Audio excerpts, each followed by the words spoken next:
Good evening. Welcome to the Darkmom Consortium for the evening of January the 15th, 2026. Yeah, let's just say 2024. Idea what my brain is? 2026. Wow. Wow. My, how time flies, right? Speaking of time flying, let's do some quick ground patrol here so I can get some plasma damage. Hopefully I remember to put a plasma weapon on my captain. Oh no, she's still got the winter weapons. Good. Good job, Mom. There we go. And what's weapons I've got? Oh, I've got both of them. Well, let's get rid of that one. Okay, now I got 3 people with plasma weapons. There we go. Yeah, I didn't get around to doing this earlier. Oh, goodness gracious. Let's use her weapons. It is an upgrade weekend, so I suppose I should get some toys for everybody and upgrade them.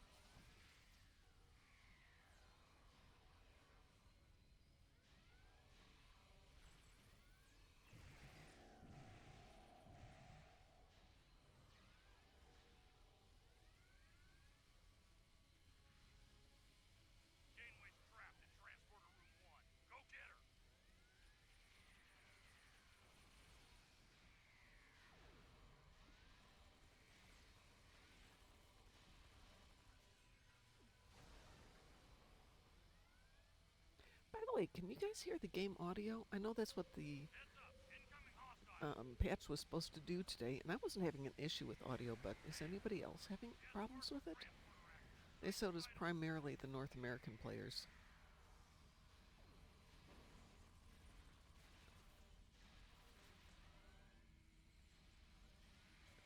Let's see, this is 14,000.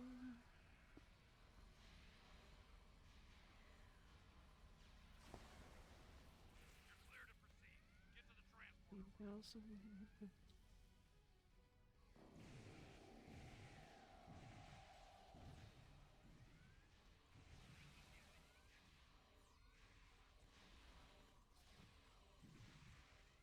So, no spoilers, please, is because I know some people have seen Starfleet Academy.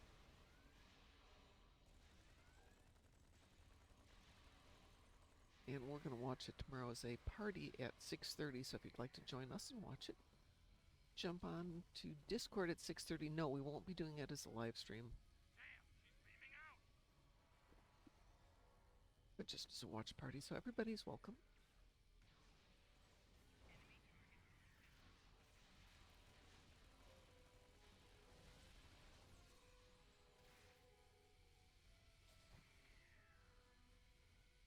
And I'll be honest, I kind of don't want to like it. I always hate things that are young adult coming of age stories because it's just like yawn city.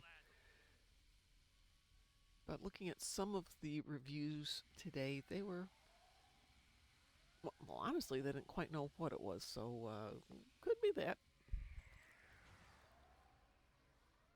Yeah, I know Harry Potter and all that. It's fine. Just I don't want to see that with Starfleet.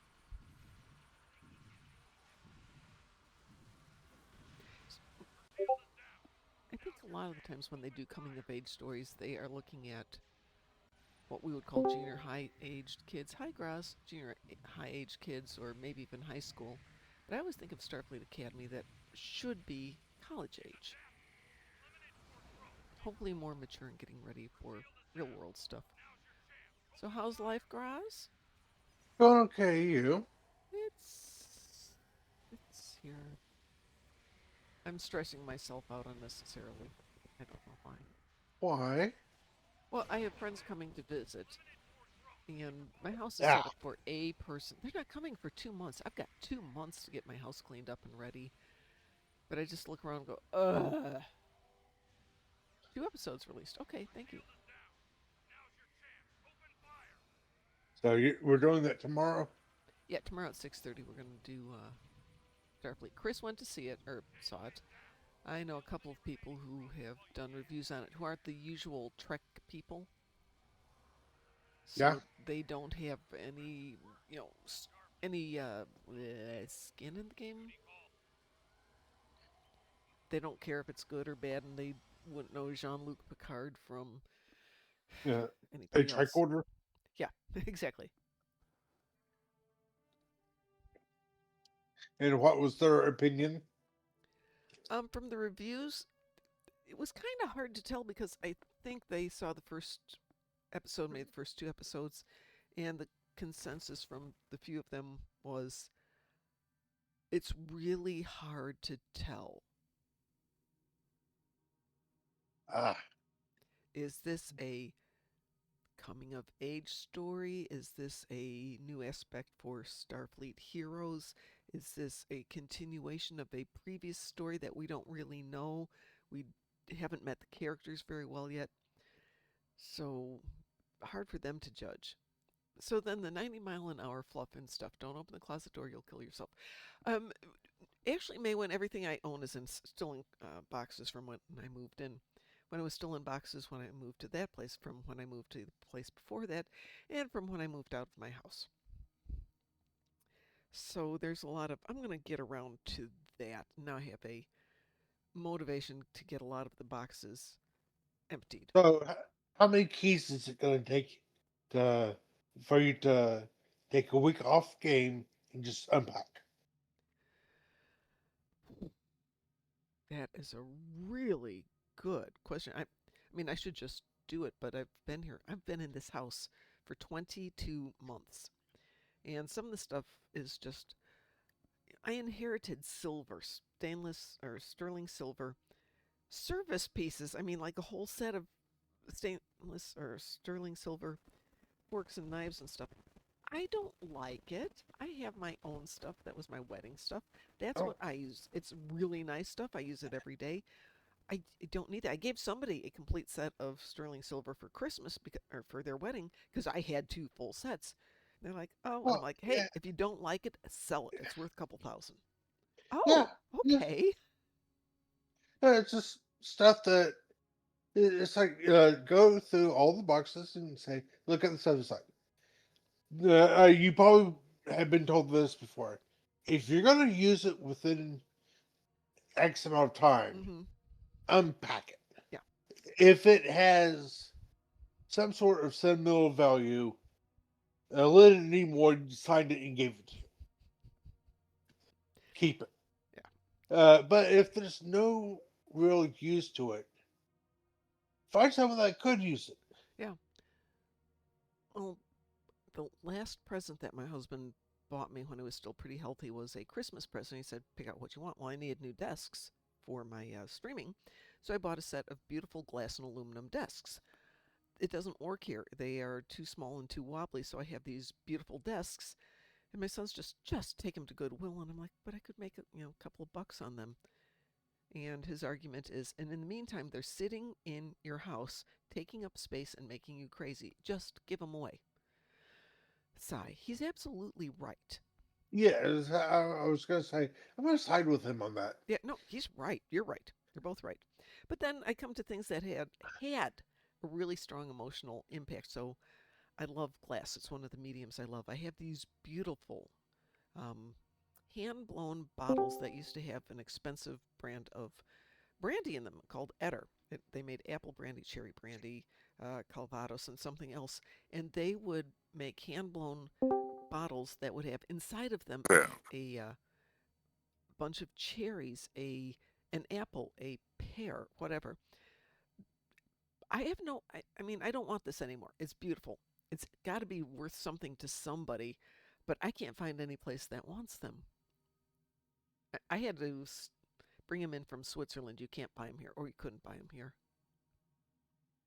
I'm thinking somebody's got to want this stuff. It's got to be worth something. Somebody's got to want all the silver.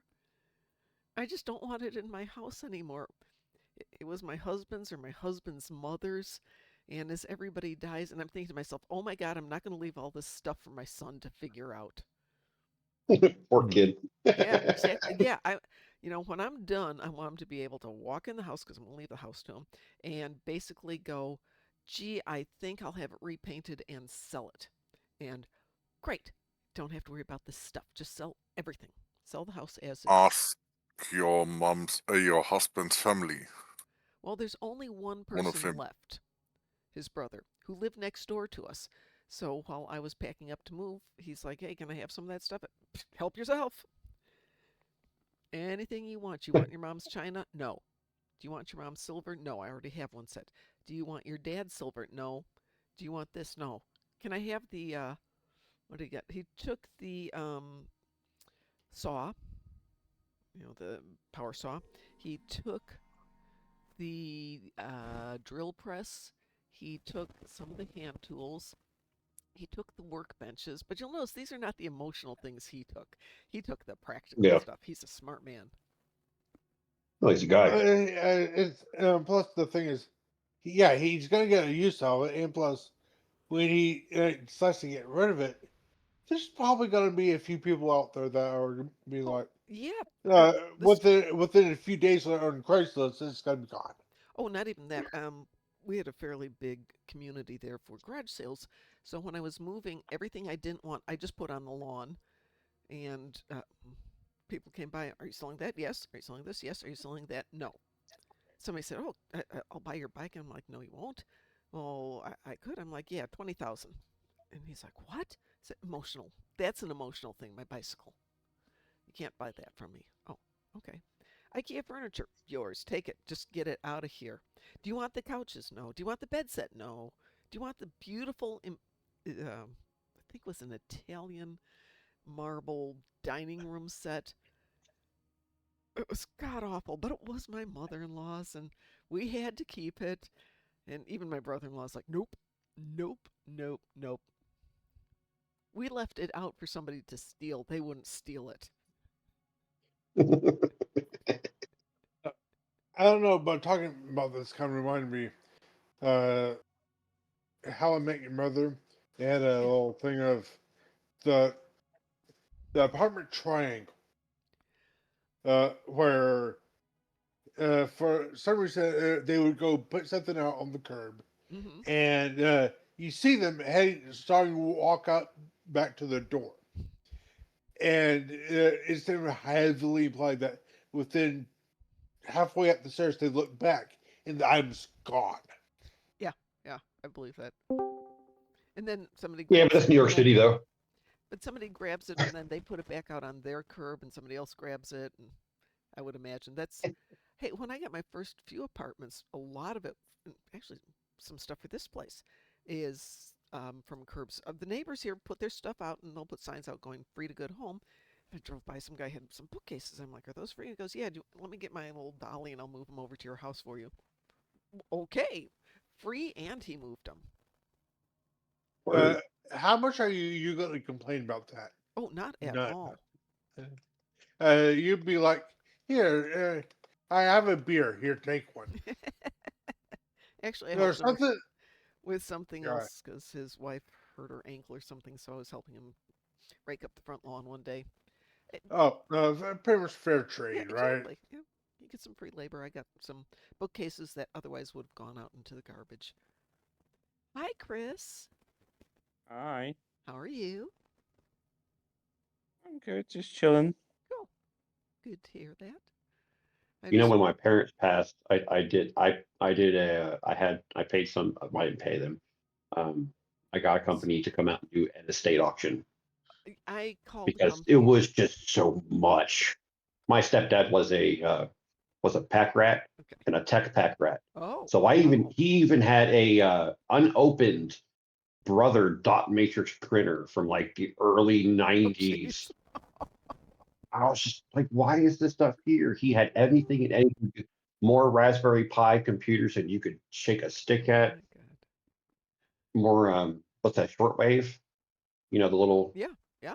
ham radio Uh stuff. huh. He had all of that stuff too. I was just like, sell it all. Get rid of it. Well, I had somebody come in to appraise all the stuff in my house, and they're like, no, there's nothing here worth anything. Oh, okay. It's weird because that's weird because usually they'll take it anyway. Yeah, no. I've had, well, I guess maybe it's just different company, probably act differently. Now, my parents' stuff, yeah, that would have been worth something because my parents had, nice furniture and good stuff. And my grandparents, absolutely, but my stuff's mostly IKEA,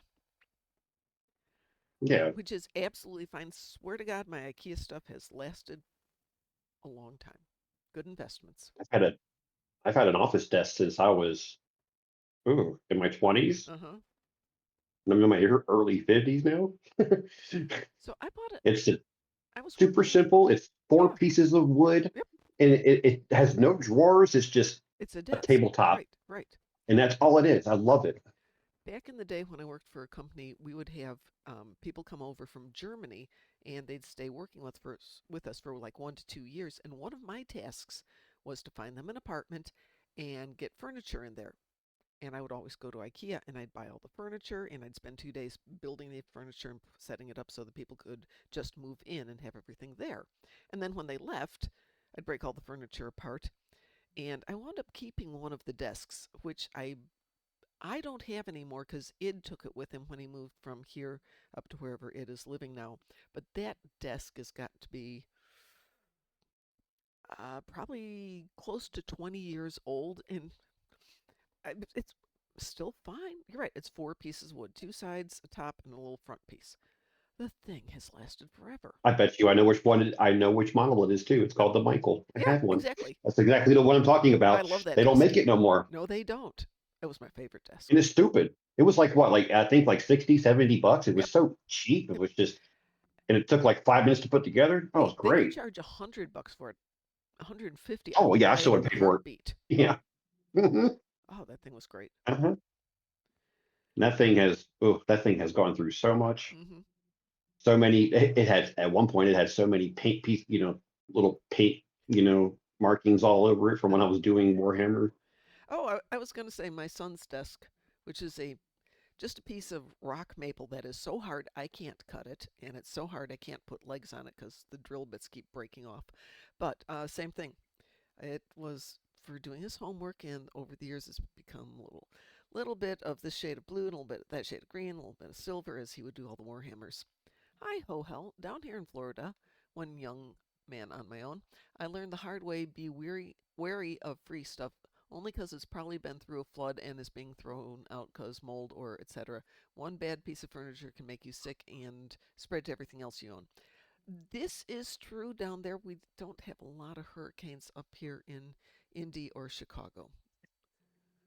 Yeah, Floods? we have that problem over here, and it is rather a big thing nowadays with the Yeah. free furniture, and you're just like, why does my chest tighten up every time I sit down? Yeah.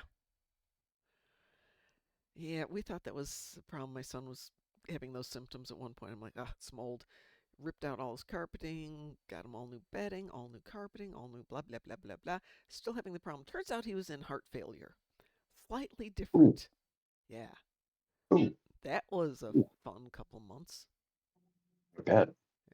Ooh, so young too, probably. Yeah, he's doing much better now, but took a while to get that learning curve of you got to watch what you eat and drink and do and stuff like that. I Yeah, I'm know. seeing that now Fun. with the ramen. I have this thing for ramen, I love ramen too. and Hugs you to know your how mama. high the sodium content is on it, and No, because I refuse to acknowledge it. I'm just eating I it if like you your not look. thinking. I like your thinking.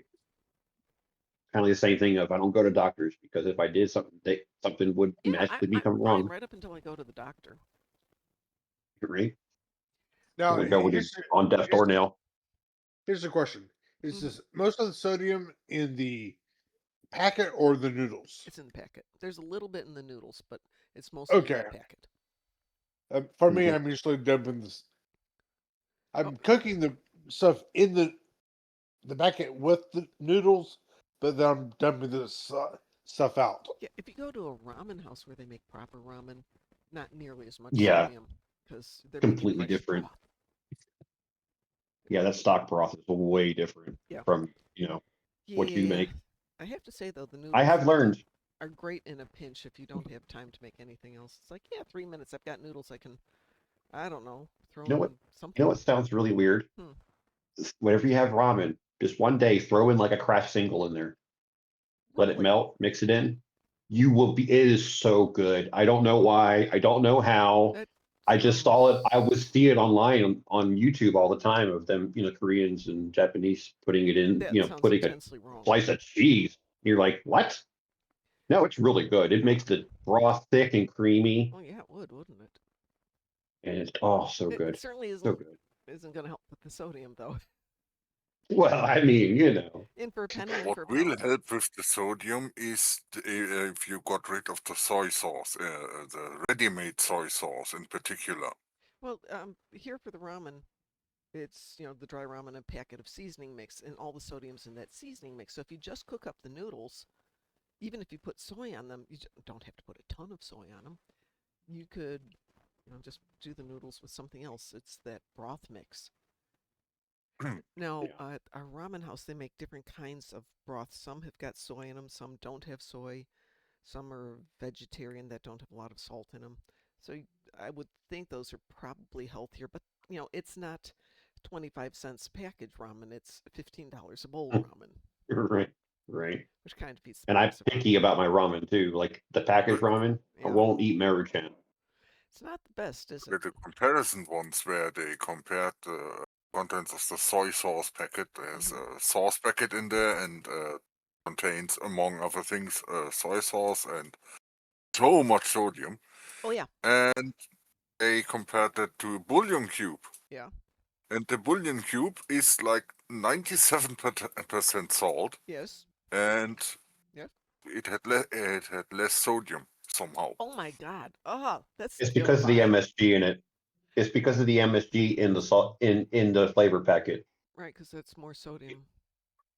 It like yeah, it is just a lot of sodium in the MSG on top of the preservative they're using for the broth packet. Ugh. It's like, but I'd rather have Nissin. Nissin's the ones who actually I made can't these get it here. that ramen noodles. Really? Yeah, even if I go to the Um, Japanese market, I can't get it. So typical from amount. Amazon. Oh, well, can do that. Typical amount of sodium in a serving of ramen is 875 milligram, but can be as high as 1800, and it's almost Actually, all you in the know what? flavor packet. Give me a second because I have Maruchan and Okay. Nissin in the house. Ooh. I can tell y'all exactly what it is. Now we'll go with beef. Yeah. Holy moly! Yeah, I'm not eating any more ramen. Wow.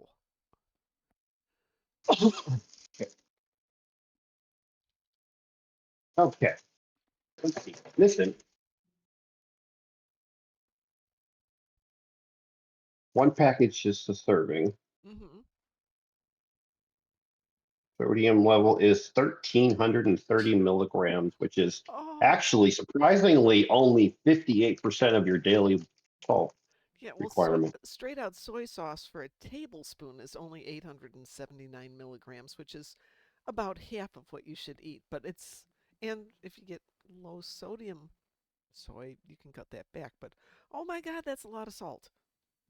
Wow. Maruchan, Maruchan is 1,440 milligrams at 63% of your salt. Yeah. No, no. Love Let's see if ramen, there's but a difference between a chicken. well, If you never know. Oh my God. what? Holy. What? The chicken one from Nissin has 1,590 milligrams of sugar of salt. Just to put this in Damn. perspective, 2,300 milligrams is considered the daily maximum. Nah. That's a lot of salt because it sneaks in everything. That is Yeah. just a There's even teaspoon salt in size soda. packet full of flavor stuff. Yeah. Oh, What if I have bullying, dude? I'm curious You now. remember the intro in Fallout 4 where he jokes about the sugar bombs containing 100% of your daily recommended intake of sugar. yep. Bowl. But at least with sugar, it's got some nutritional value. I mean, it does provide some I energy. mean, it So can be used as energy, right. burn off as carbs. Admittedly, you need some sodium. Yeah, don't need that much. And I will say, I didn't have any added salt yesterday, but I'm eating some gnocchi and grilled chicken today. Going even with garlic and oregano in it, it's so bland. So I put some pepper in it. It's so bland. I'm gonna put some salt in it. That was much better. But yeah, the bland is intense. Yep, that's an eye opener. I think I need to stop eating these so much. Just well, don't eat the. Just right, your internal organs will last forever now that they're being pickled. You know, We'll the live funny thing, forever because I we was are just thinking, preserved. and back in the 1910s, 20s, 30s, 40s, we used salt so much, and so that means we probably humans probably intook almost 10 times the amount of salt that we do now. How did they survive Oh, they without? didn't. I mean, Well, I don't know. The average both of life was 60, yeah. Well, both I my think back then. grandfathers died in their 60s. Um, because my grandfather would eat eggs and bacon and salt and all that stuff. Both of them. They both ate horrible diets when you go back and look at it these days. Graz, I will redeem that mysterious dark liquid, so give me a second here. Speaking of things that are preservatives. Oh, I can't use that one. I was going to drink from my Starfleet Academy glass, but I'll use that tomorrow. Believe it or not, I am almost done with this bottle of scotch. I should save it, though, for another 2 months and finish it up on the anniversary of getting the house, because that's the day I got the bottle. Nice. So, Graz, thank you. I'm having a 12-year-old Macallan, which I've probably got 4 or 5 more sips out of it before I'm done. And we'll time that out, a couple this month, a couple next month. Heads up, in March, I will be gone pretty much in the afternoons and evenings for a full week because I have, as I mentioned earlier, I have company coming to stay with me. And the morning show won't be a problem because they'll be on their local time, which is not our time. But evenings and stuff will be going to classes and rank promotions. And a friend of mine is retiring from the Navy, so we have many parties to go to. Hohel says Nice. a can of Mountain Dew has 47 spoons of sugar. Is that right?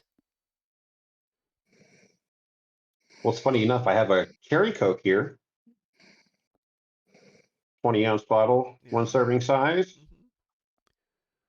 60 milligrams of sodium. See, the soda has sodium, has salt Oh, in yeah. it. Yeah, it absolutely does. A 20-ounce bottle of original Mountain Dew contains 77 grams of sugar, which is the equivalent of 22 sugar packets. Let me see. Actually, I have Mountain Dew here 154% of too. your added sugar daily intake. A serving size of Mountain Dew is considered 12 ounces. That is 46 grams of sugar. That's a lot of sugar. Or something. No, it's a lot of sugar. 54 milligrams of caffeine as well. Depends on the person because there are people who overproduce insulin, Oh, yeah. and so this is nothing to them. It's like they'll probably drink this 2 liter and then go to bed Yep. because they're just tired. I know people like that who will just pounce down sugar and just go take a nap. Like, Carbs well, and I'm taking a shaking. nap are one thing. I mean, how often do we see Taz show up and go, I just ate pasta, I'm going to bed? Quite often. Quite often, yes, indeed. Notoriously, actually. Mm-hmm. I think a lot of it has to do with the caffeine though should counteract that, and they don't even get affected by the caffeine Well, because Mountain Dew's got quite a lot of caffeine in it. some people don't get used to the caffeine, and it has less and less and less effect. So when I used to drink a lot of coffee, I could make a cup of coffee before going to bed and fall asleep holding the cup on my chest and be like, my husband would be picking up Well, the cup and putting it down because I'm about to spill it all over everything. you know what? To be fair though, back in the early '90s, Mountain Dew was way worse than it is now. How? How? It was even higher in sugar and caffeine content. Jeez. It was close to like a Mr. Pibb, like a Pibb Extra. Nope. There was a Hell, point. even Coke made a Mountain Dew style drink called Surge. It was called. Lord. Oh, They are bringing Mr. Pitt back, if I heard correctly. Really? Yeah, because Coke and Dr. Pepper are no longer friends, and Coke needs Coke needs two drinks to fill in the Dr. Pepper and Diet Dr. Pepper slot on their products. Oh, Hell says not so fun fact. I remember some study on sugar that it affects the brain in areas like cocaine does. And I was asking, like an addiction or how? I I think mean, it just technically, stimulates you in the you do same get way it. as you get the rush, the sugar rush, in a similar way chemically in your brain as cocaine, I think. It triggers a dopamine release, creating pleasure and cravings that can lead to addiction. Also, I mean, come on, we're information impairs memory and focus, humanity. increases risks for cognitive decline, mood disorders, and neurological issues like Alzheimer's. Not Alzheimer's, but like it, by disrupting neurotransmitters and causing insulin resistance. Oh, joy. Well, let me think about this. I had a piece of fruit cake today, and that's it. I'm good. I'm good. No pop here. Yeah, the cherry Coke is my soda for today. Did someone say pop? Yes, pop. What's that? It's the thing like soda, but for people who don't know what soda. Sody pop. Soda pop. Okay. Actually, that's a more accurate way to say it because it really is. That was the original term for it. Well, besides medicine, it's cocaine.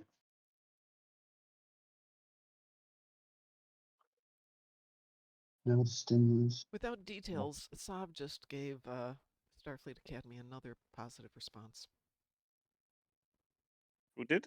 Saab, Stop. Sovereign.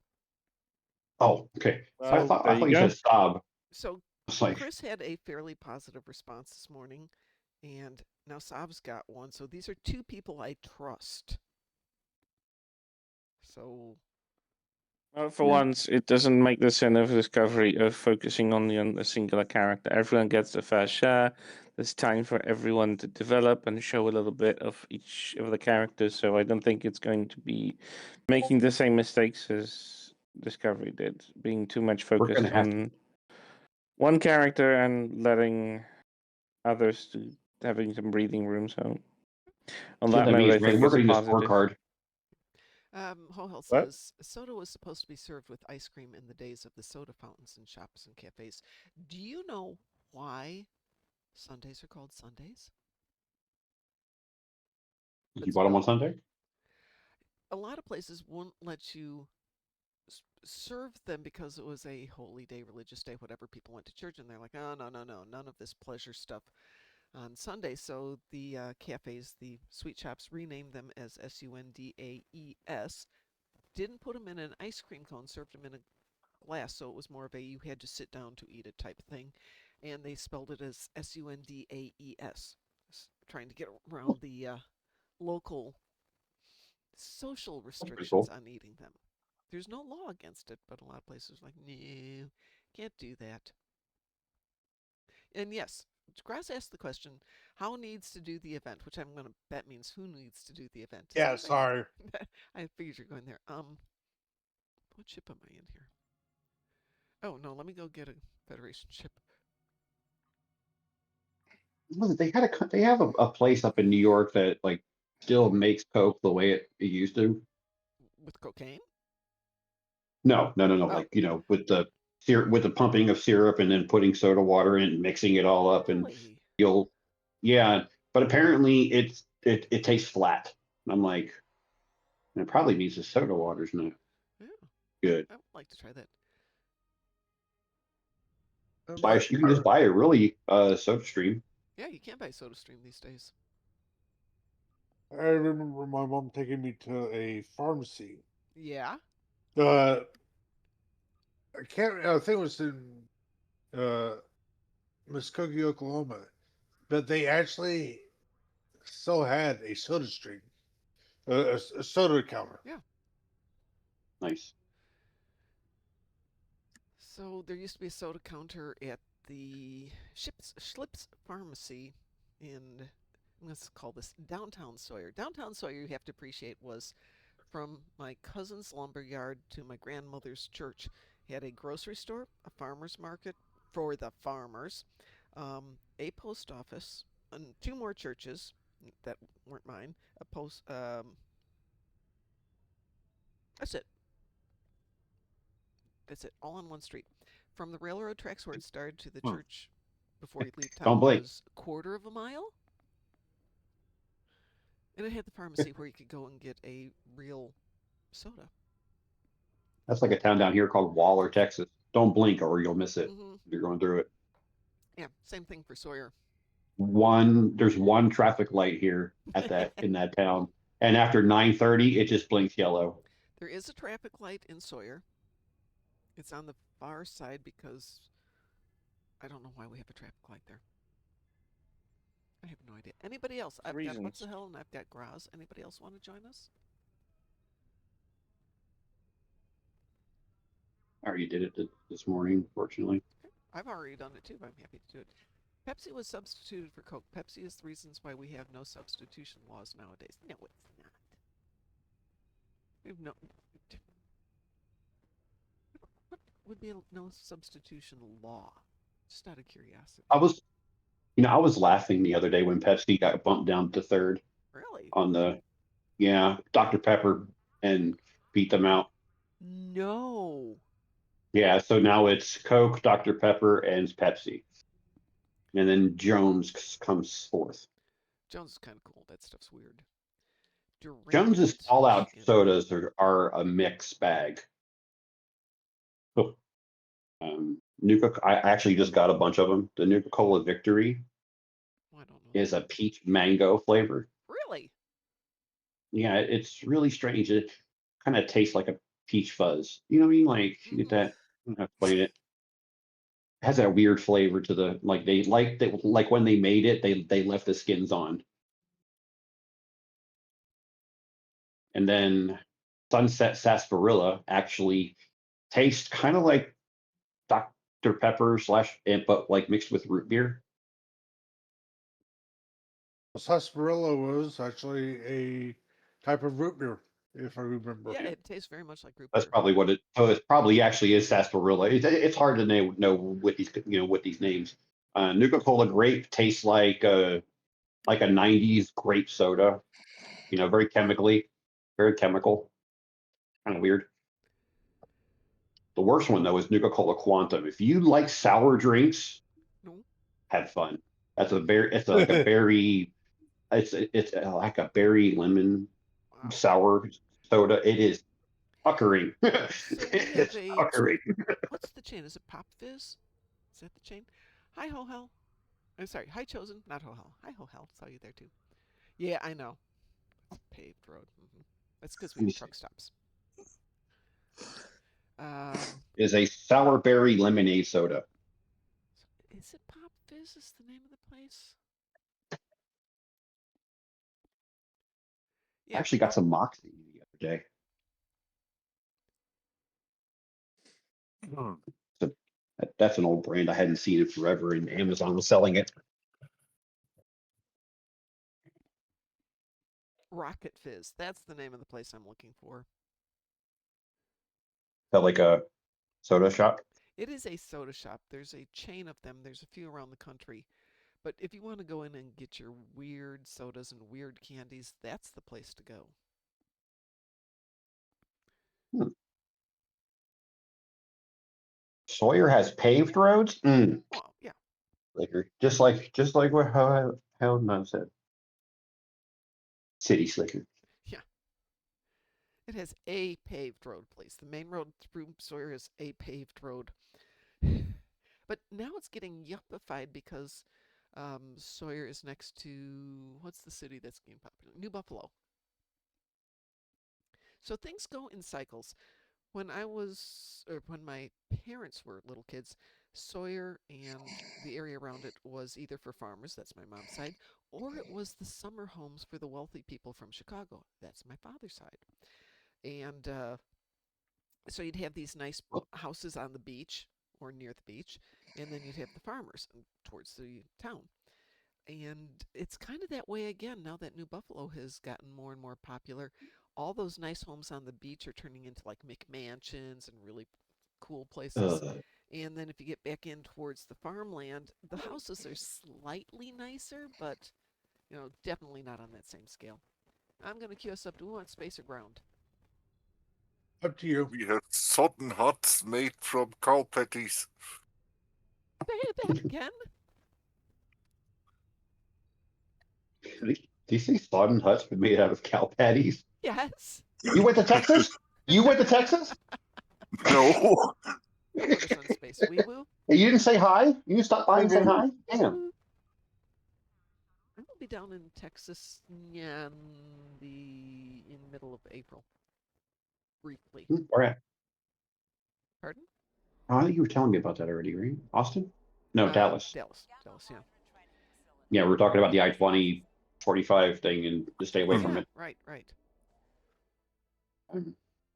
You know, there's a neat little town in Maryland on the far western part of Maryland in the Appalachians called Flintstone, Maryland.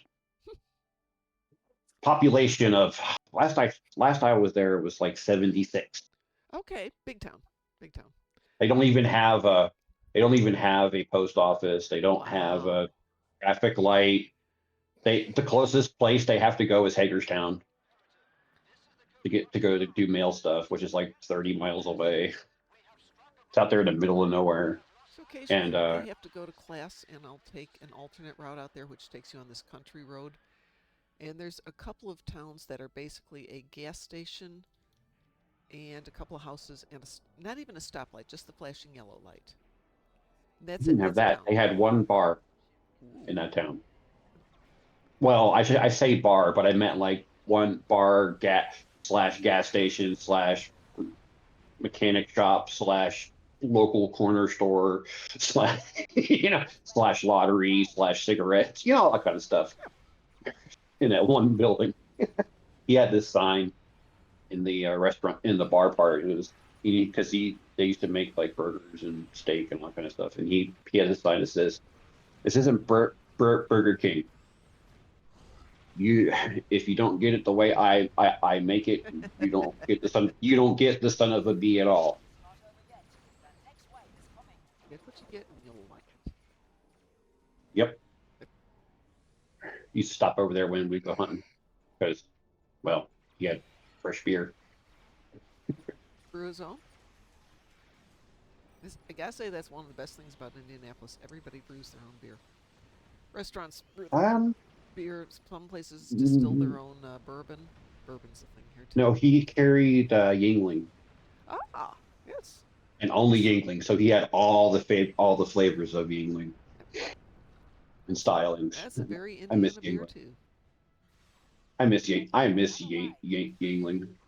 Down here, we don't get it as easily. You get old cans from Specs, because they only have one brewery, and it's in Pennsylvania. For Yingling? Yeah. Really? Only one. Really? The same owners, owners who built like the whole family. It's still family owned. Yeah. They at one point they made a deal with Budweiser, but it never propagated into anything. And I was like, thank God it didn't go anywhere, because couldn't imagine getting a Yingling Light. Oh, they do make Yingling Light. Don't worry.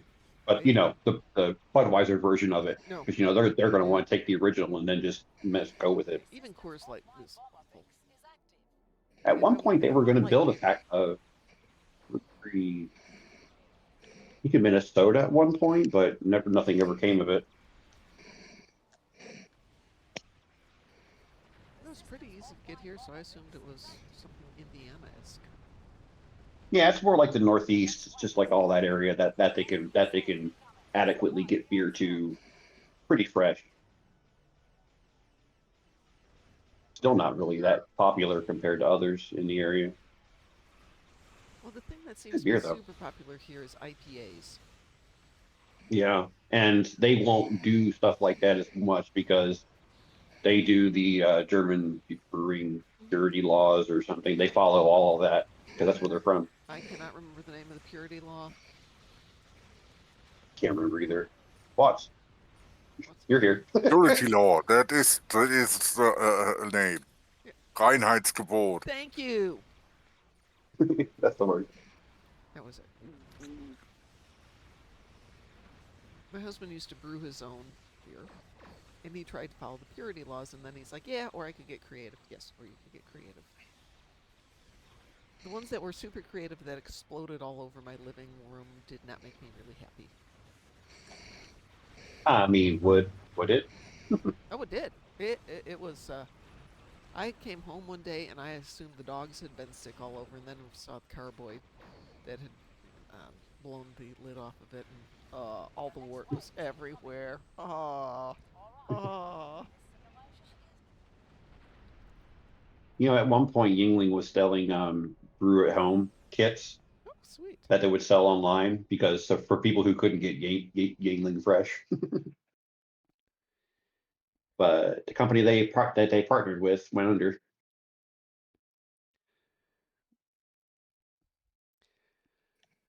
Yes, and my 21 or over, I'm looking at it. Yingling, traditional lager. Well, as much as it can be traditional here in the States. Let's see. America's They used to oldest get hot. brewery. Yeah. Surprisingly, not going under. No. It's been happening a lot recently.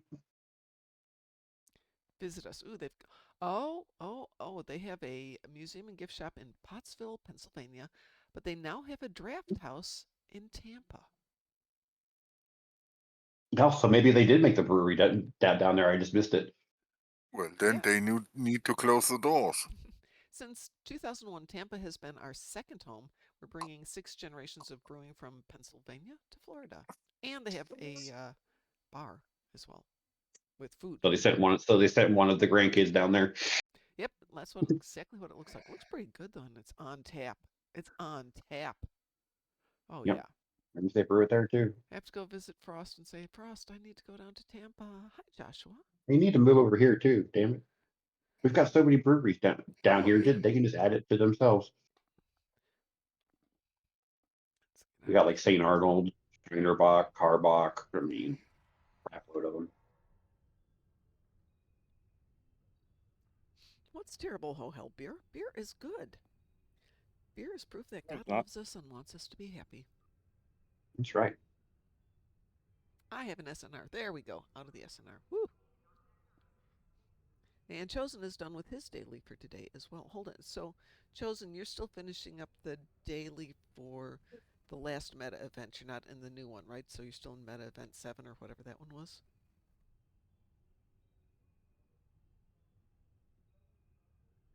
Hmm? Chosen says I'm done with my daily, but he's playing on console, not PC. Oh, it blowing up in my living room. Yeah, that was disgusting. It was a warm day. Yeah. You do not put beer Oh, that you're brewing in a house on a warm day. You find a cool spot for it. Doesn't have to be cold, but it has to be cool. Oh, with your I'm DCU going. daily. I'm going AFK for a little bit. Okay, where we'll be here. If you come back, we'll be here. If you don't come was back, it when we'll my still be here for a while. one of my old roommate in Baltimore? He used to brew, and he had all that stuff in the basement That because it was was, just like the best. It was always cold down there. You yep, never, even in the summertime, you yep. never needed AC down there. It was great.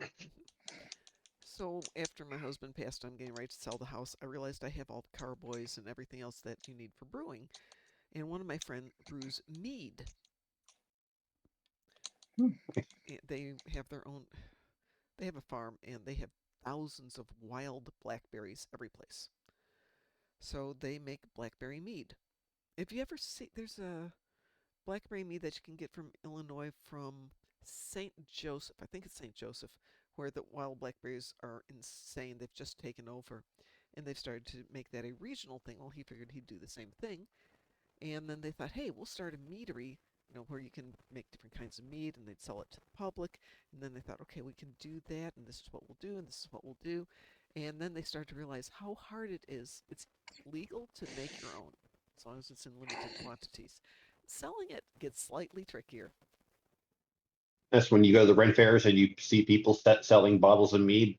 You buy a $20 pen and a complimentary bottle of mead. Yeah. The We did that all the time. local farmers market does that too.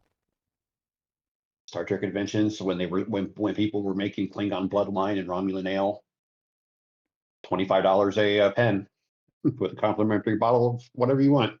So there are Star Trek wines and Star Trek liquors that you can purchase. Well, you can't purchase them at the conventions because they can't legally sell it in Nevada, but you can order it and they will ship it to you any place in the U.S. that lets you ship wine or wine and liquors. And we were next to them one year, and every time somebody would come up, they would start talking about, well, Chateau Picard, it's a real thing, you know. And DT and Frost and I were just like, oh, stop it, stop it. We don't care anymore. Well, I didn't Paramount partner with a wine with a winery in France or something and made it at one point. Yes and no.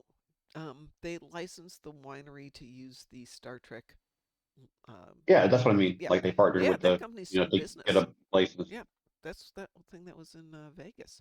But they can't sell the wine in Vegas because they don't have a Nevada liquor license. Ah, okay. I see. It is Star Trek Wines is the name of it. And they do have a Chateau Picard. Chateau Picard. And like everything else. How many wines are there in Star Trek except for Chateau Picard? Well, we have Chateau Picard. Then they've got some Yes. that ale. have contributed. Like there's a First Contact Sauvignon Blanc, a Wrath of Khan, Cabernet Sauvignon. There's Klingon Blood Wine, which is also a Cabernet Sauvignon. Everything else, there is Romulan Ale. Just What's that? technically illegal in the Federation, but There they should be more of still them. have it under the counter. Interestingly, it's an empty bottle for the Romulan Ale. It's not filled. Why is it empty? The And please Romulan tell the Ale ship's is an mess. empty glass bottle. That it says it right there. It's the same bottle that they used in Wrath of Khan.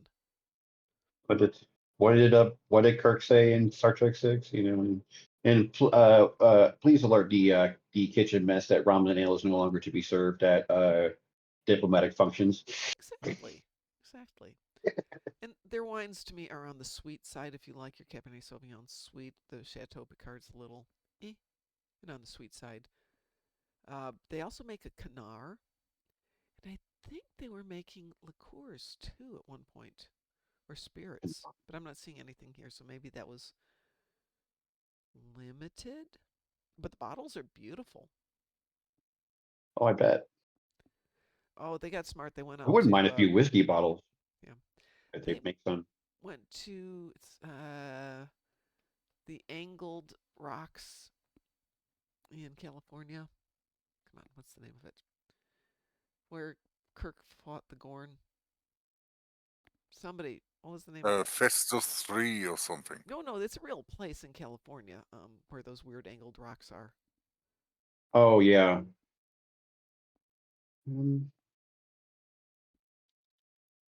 Don't remember the name of the damn thing.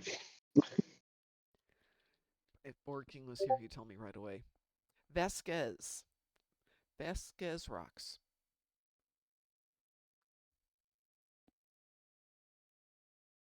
Those ring no bell. Well, as soon as you Yeah, see no. them, I mean, the look of them, they're pretty iconic. So They've been in so many movies and TV shows. yes, Kirk and the Gorn. I don't think it's the scene that they use for minor instabilities, but they do use it in the TOS one. Is it the Battle of Cestus? Yeah, the Battle of Cestus 3, where you have to go down and do something for one of the episodes. But anyway, yeah, they did steal it specifically so they could use it in Stowe and in Star Trek. And so they went out there and apparently took some pictures of the bottles out there. I think it is See No Man. What's the other movie it was in? One of the movies it was in. Say that again? I think that those rocks were in that one movie with Brendan Fraser and See No Man. I think it was. Oh, that could be, sure. That would Then make Big a lot of Bang sense. Theory.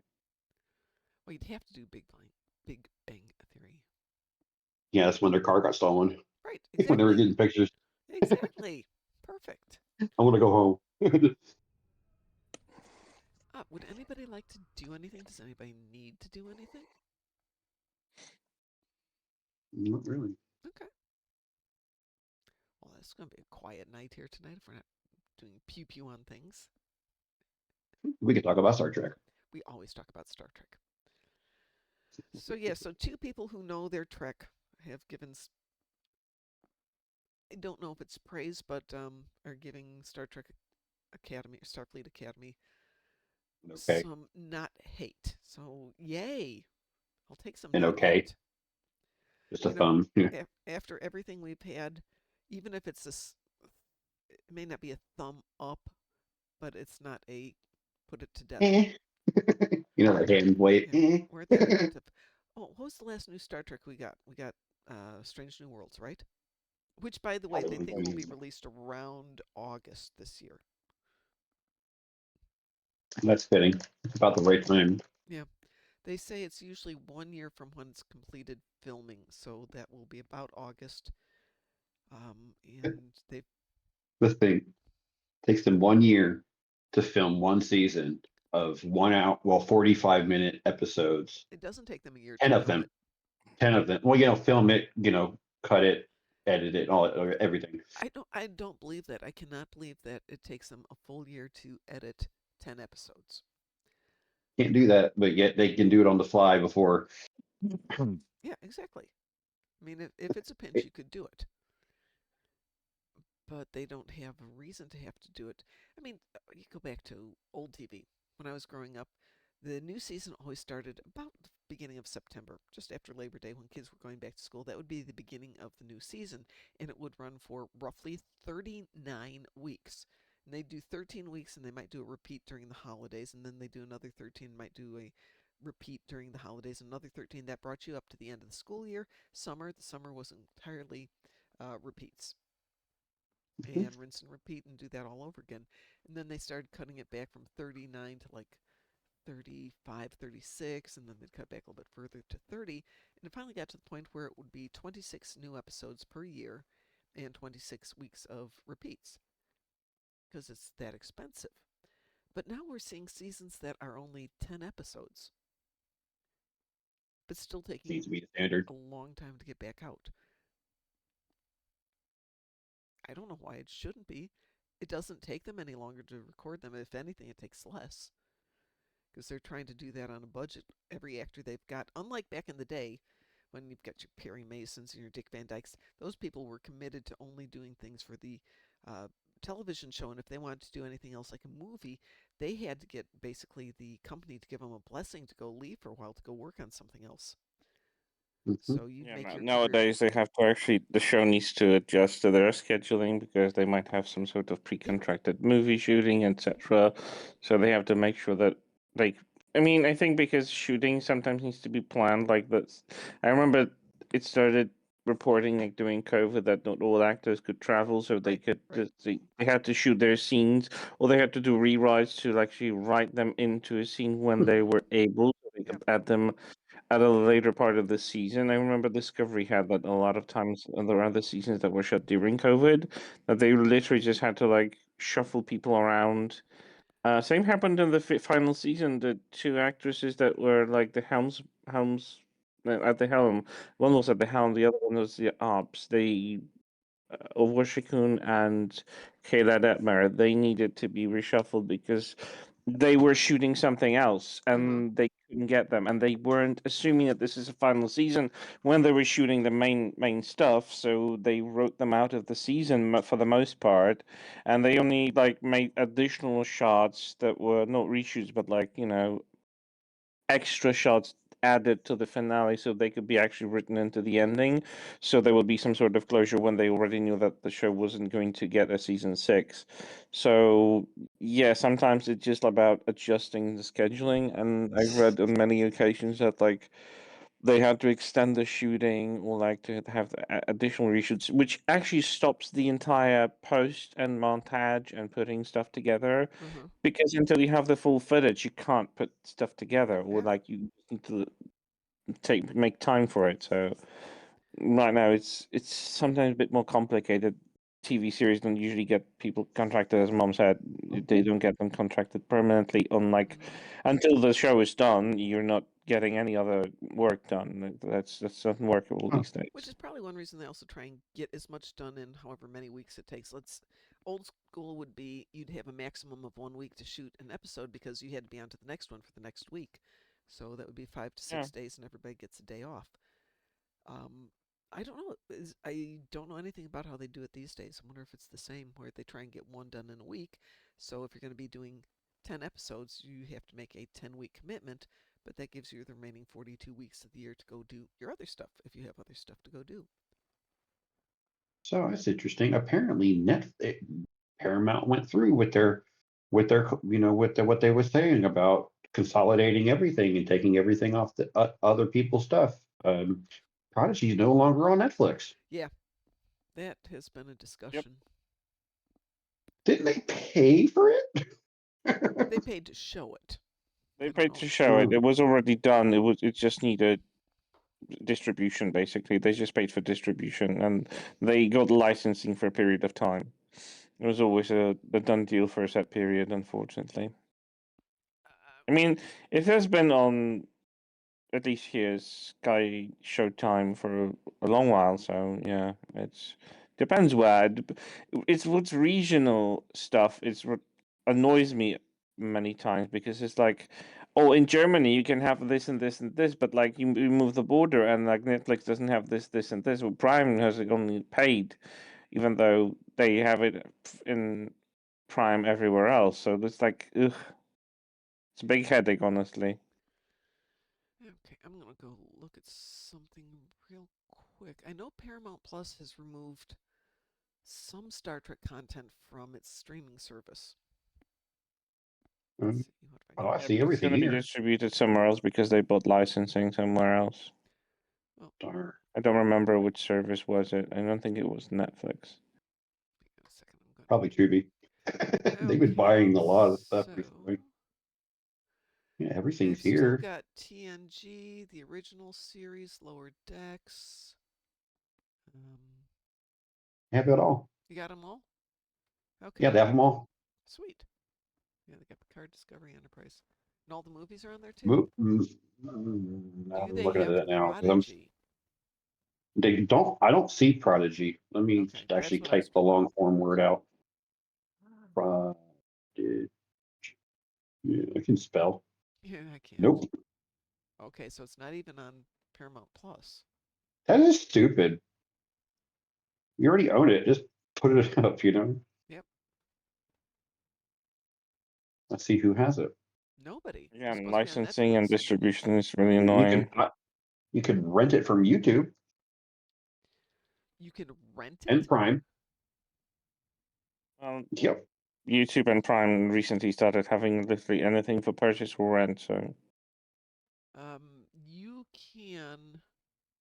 Also rent it from Apple TV and Fandango at home. Of course, Apple TV is really expensive compared to everybody else, but I was so mad. I was getting Apple TV for free with the T-Mobile, because I have T-Mobile, Yeah. and now they want to charge like $3 a month for it. I'm like, Yeah. now we're done. See you later. Okay. I was only using it because it was free.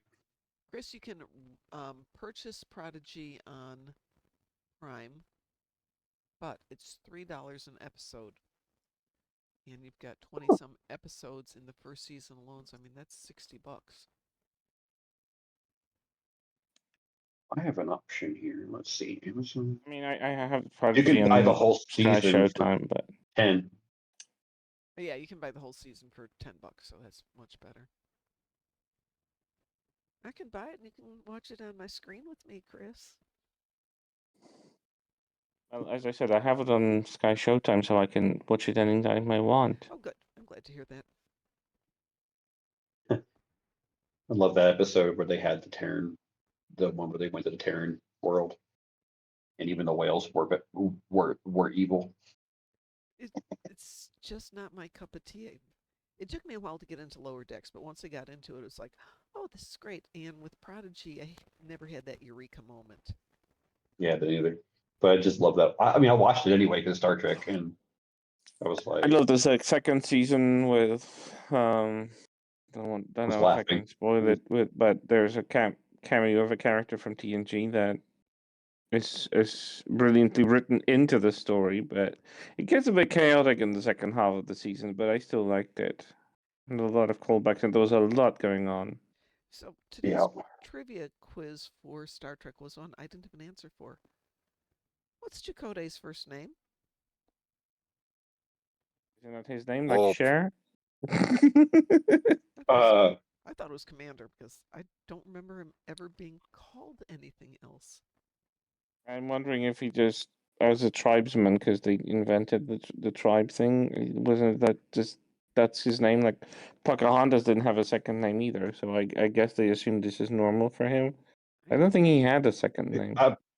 yeah, because even on Memory Alpha, he's just called Chakotay. There's nothing else. Yep, doesn't have a Yeah, first I name. You think he guys are just right. There's no first name. he's like Cher, Actually, even his parents have only first names. Which is, Yeah, according I to this, remember a that he had this cultural practice journey for with his his father. unspecified Native American That's descended interesting. people. Never thought of that before.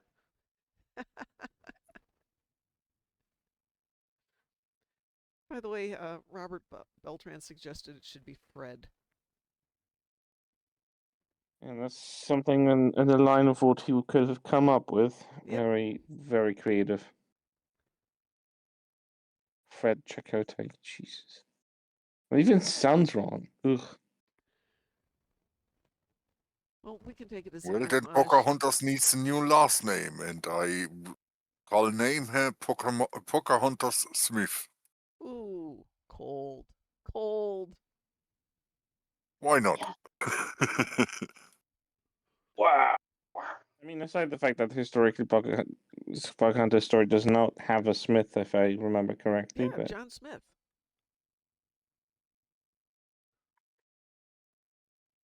Wasn't that his name? The guy that she went around with? in the movie, Yeah. yeah. Yeah, it was John Smith. Yeah.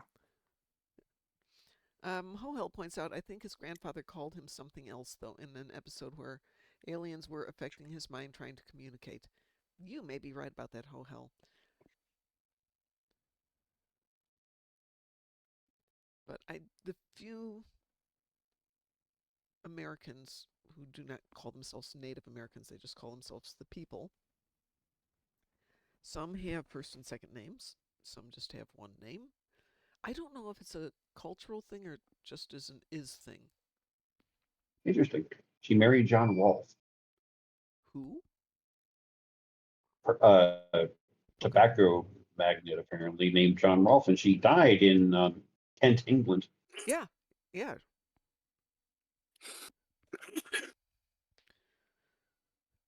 Did she die young or did she live there for a long time? I can't remember. Juanita 21. Ooh, young. What did she?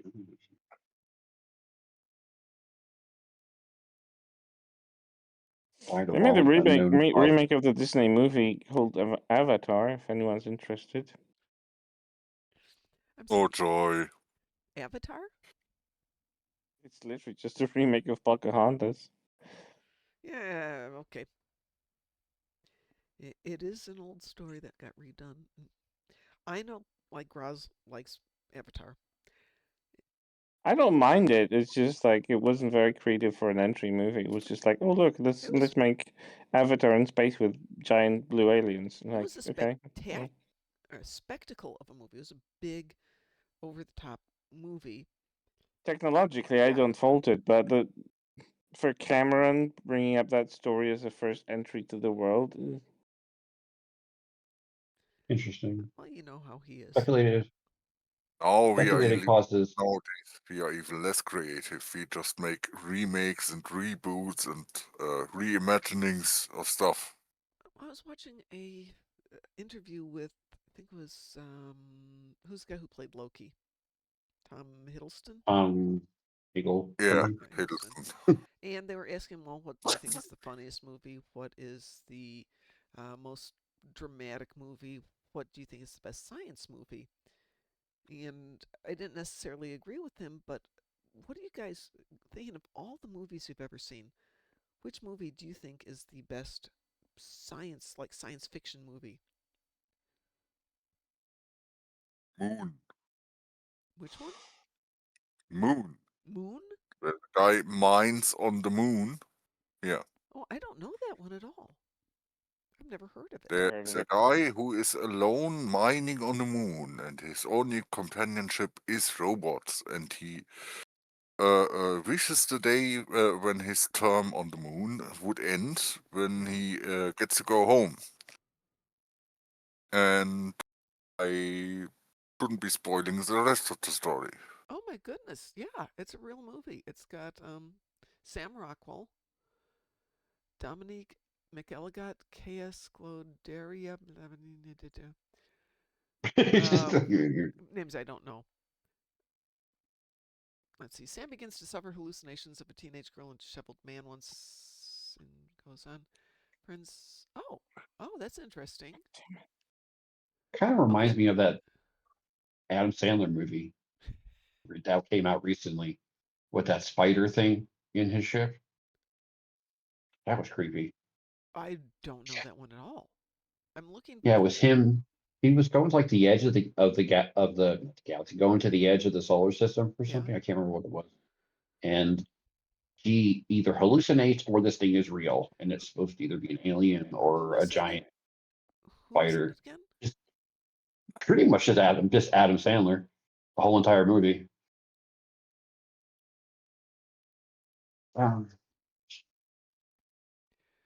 Um, Spaceman. Is that it? yeah, I Jacob, think a so. lonely astronaut on a solo mission who discovers a giant sentient spider. Yeah, Okay. but there's question of whether or not it's real or not throughout the whole movie Yes. because he is by himself and he has sparing contact with Earth. Yeah, yeah. Actually, it looks like an interesting movie. Now, there's a movie coming up that some people are saying is going to be a giant flop, but actually, I think it looks good, which is Project Hail Mary, Hmm? which is Ryan Gosling is on a mission to figure out why the sun is dying.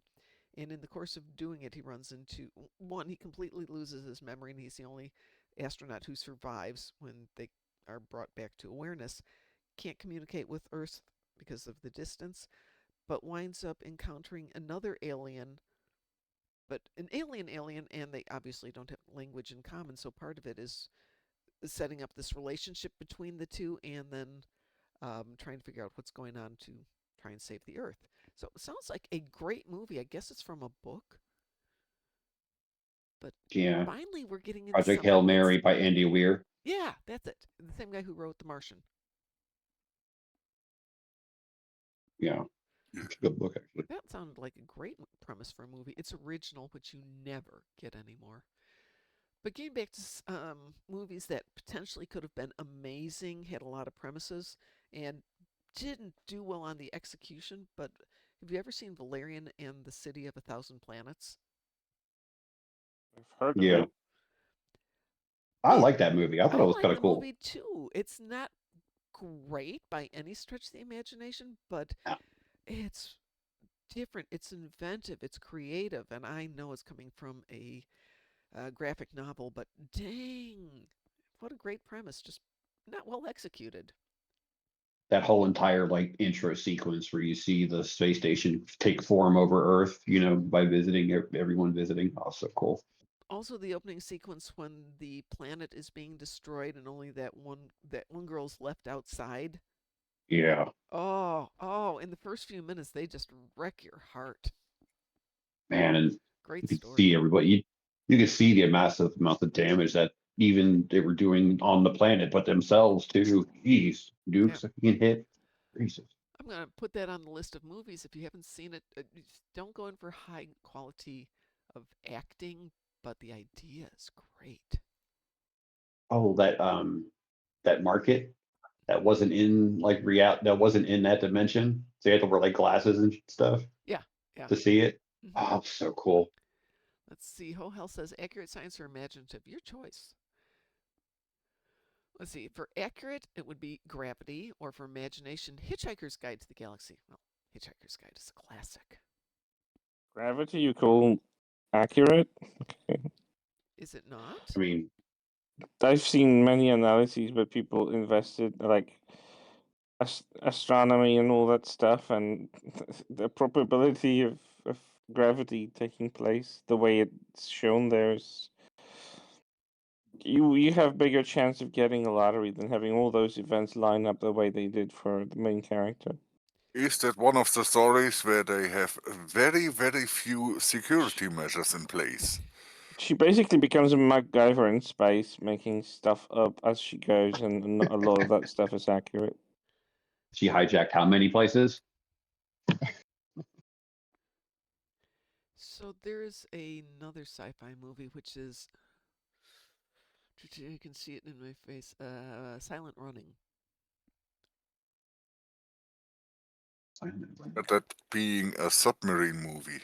That is what the reference is from. It is Bruce Dern, who is a ecologist who is sent out into space with 3 ships, each carrying a dome that contains one of the biospheres from Earth, like the uh, deserts or the pine forests.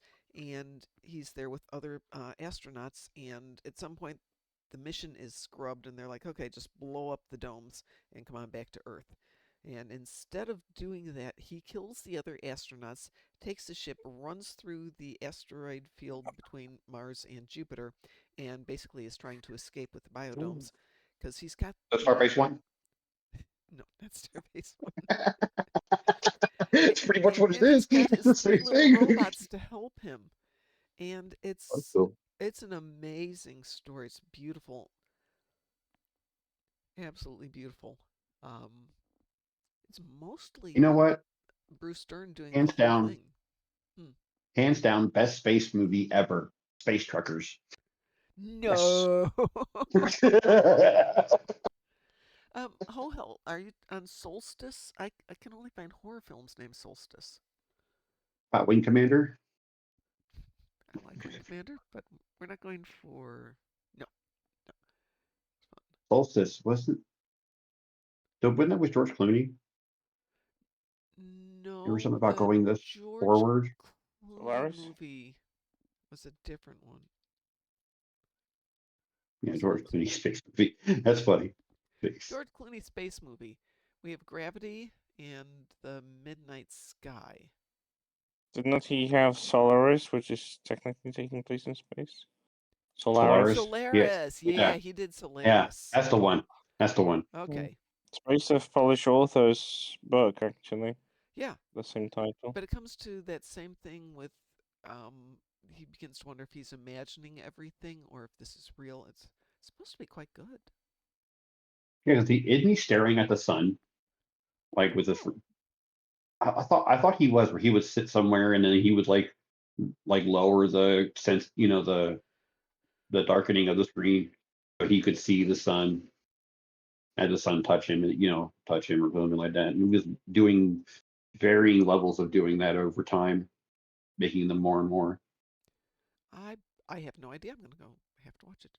Stanislaw Lem, correct, Chris? For What? the author, Stanislav Lem, yeah, that's the name. he's written quite a few books, many of which I have. He did write a lot of science fiction. He's Yes, like he did. cult classic. Actually, some of his books are like obligatory reading in Polish class. And that's cool. So yeah. I Yeah, mean, no, they made some movies like the USSR was very interested in his science fiction, and they made here a couple of his books into a movie. I think when he was still alive. I want to say. Yeah, he definitely had the most. There is a game I would totally recommend it because it's it doesn't require shooting or firing. It's just like I'm not sure what it's whose book is based on. It might be the same author actually. Let me see. The game is called The Invincible. It's a recent game. I think it's a year or 2 years old. Yep, it's him. And I think it's the same 1964 author. novel, The Invincible. Yep, Stanislaw Yeah, Lem. The Invincible. I love it. It made my brain think, and the way that they realize the environments and everything, the technology that is kind of like it's kind of like Alien because it feels like how they imagined future in like the 60s. So it feels retro futuristic. I loved it. It's yeah, 2023. So right now it's like November 2023. So almost 3 years old. But I think it's absolutely amazing.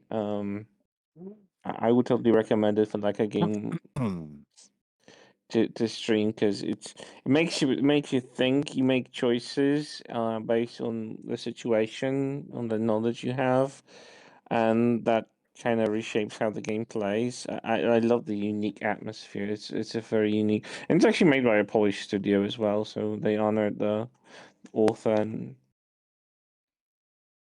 the story. It was pretty darn good.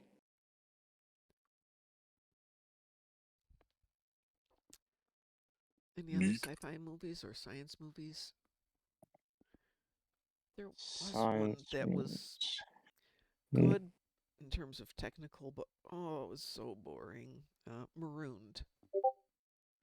Technically, brilliant. Um, but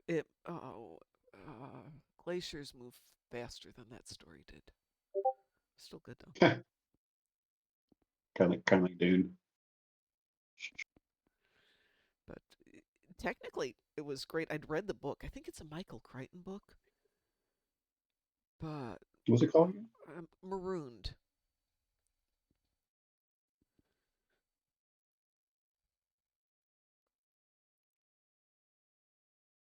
Marooned in Real Time? No, it's just called Marooned.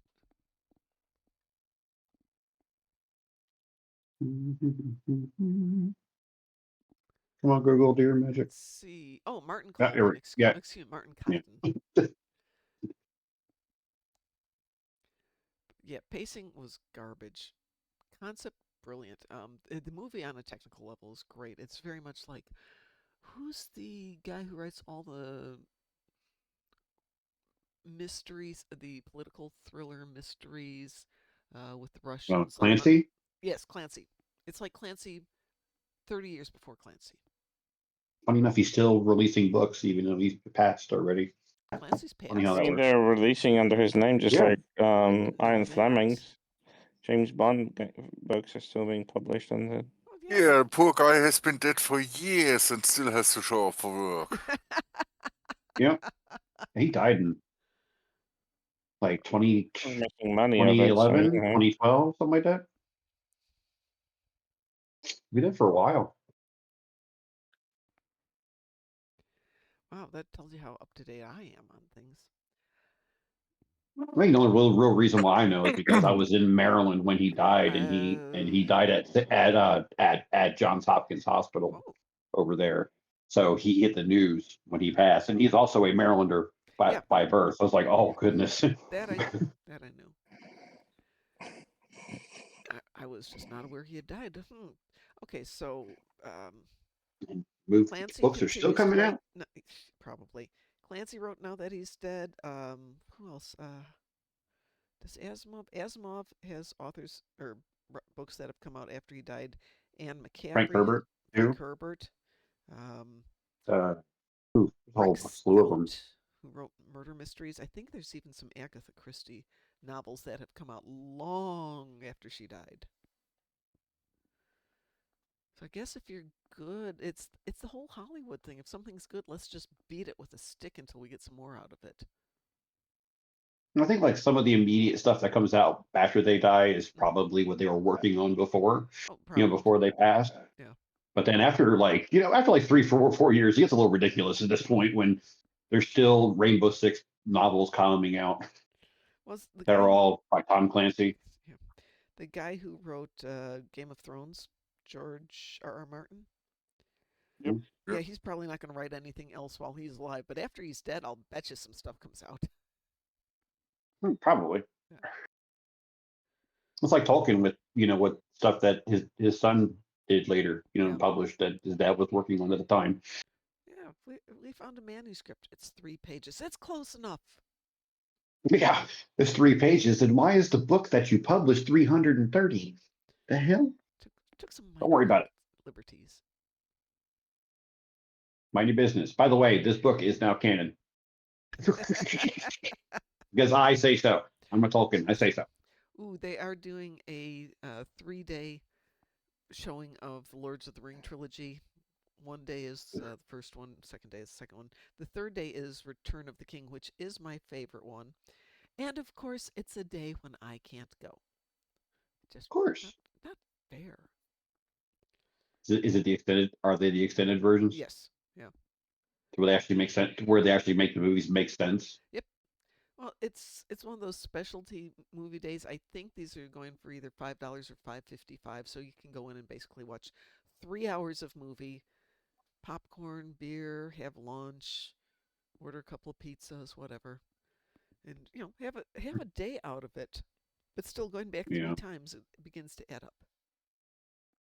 Remember when the Hobbit movie came out, the first one The Hobbit wasn't. of the trilogy? Well, anyway, but before they showed it, Yeah. the Senator Theater in Maryland did all 3 extended cuts back to back Oh my God. with like an hour break in between. It's like I To don't love a movie that much. when they did the JJ movies, there were 3 of them, right, for Star Trek? Yep. Okay. Yes. So when they were going to do a midnight release of Star Trek Beyond. So they showed the other 2 leading up to that just before it. So it was an entire day, and this was sponsored by Paramount. So if you came out to these day-long showings, you would get prizes and posters and stuff like that. So we got there like at 2, and they sit us down. They show us the first one, and then they have a catered lunch, and then they do some promotional stuff. And then the second one, and while all this is going on, was when what's his name got killed. Guy who played Chekhov. Yeah, Anton Yelchin.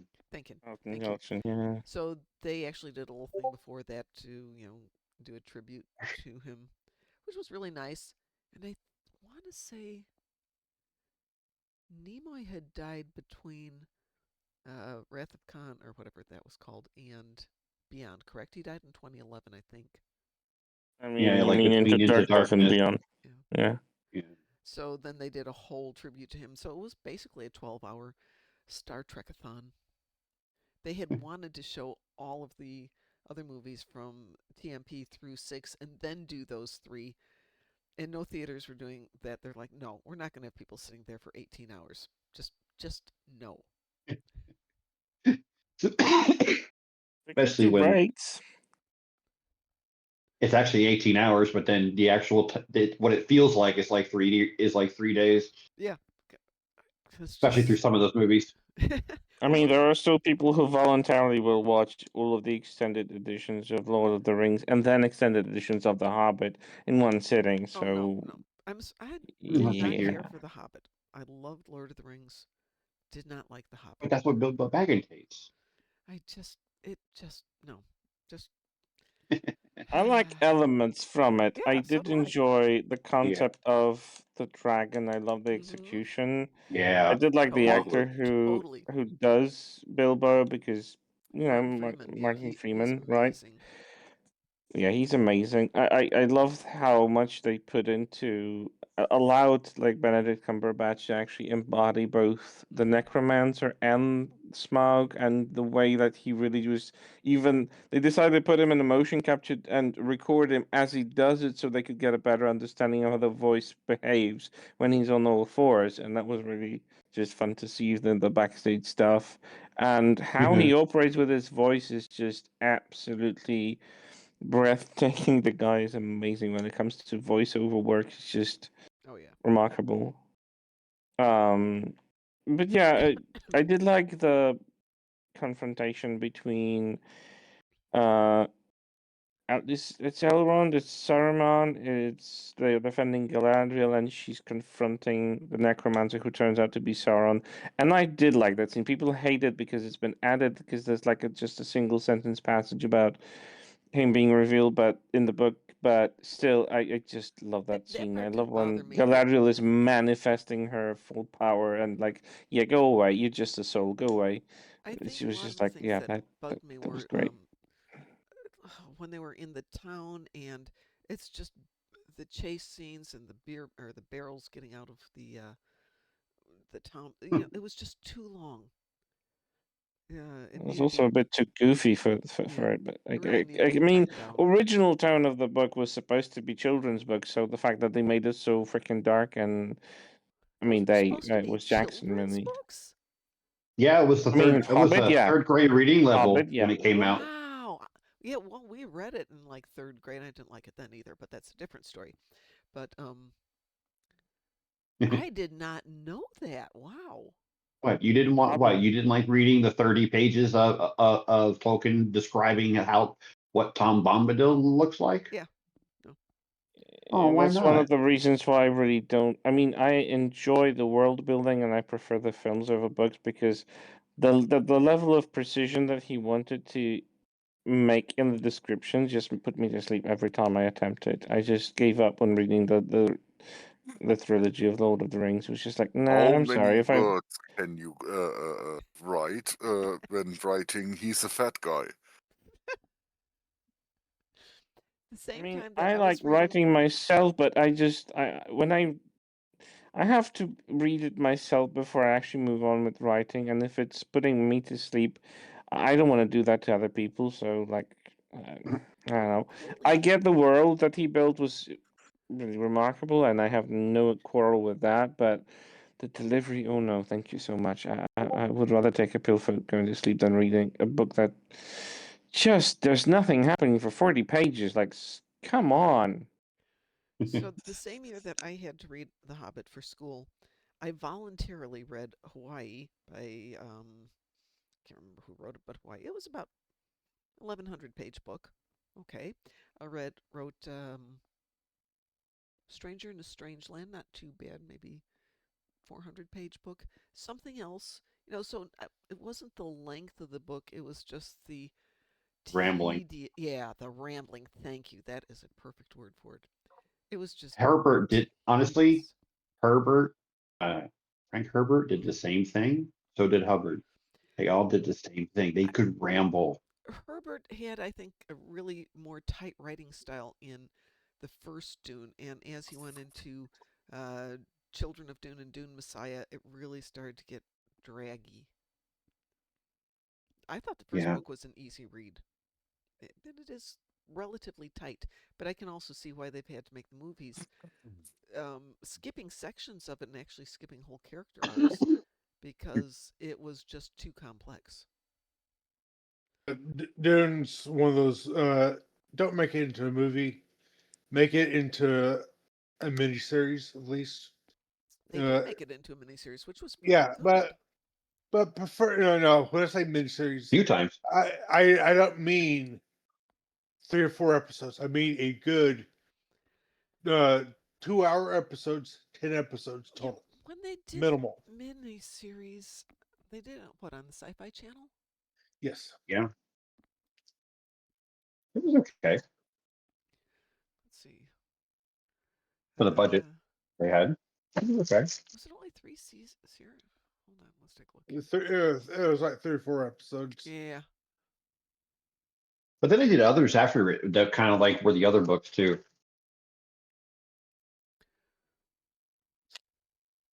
I'm looking through this here.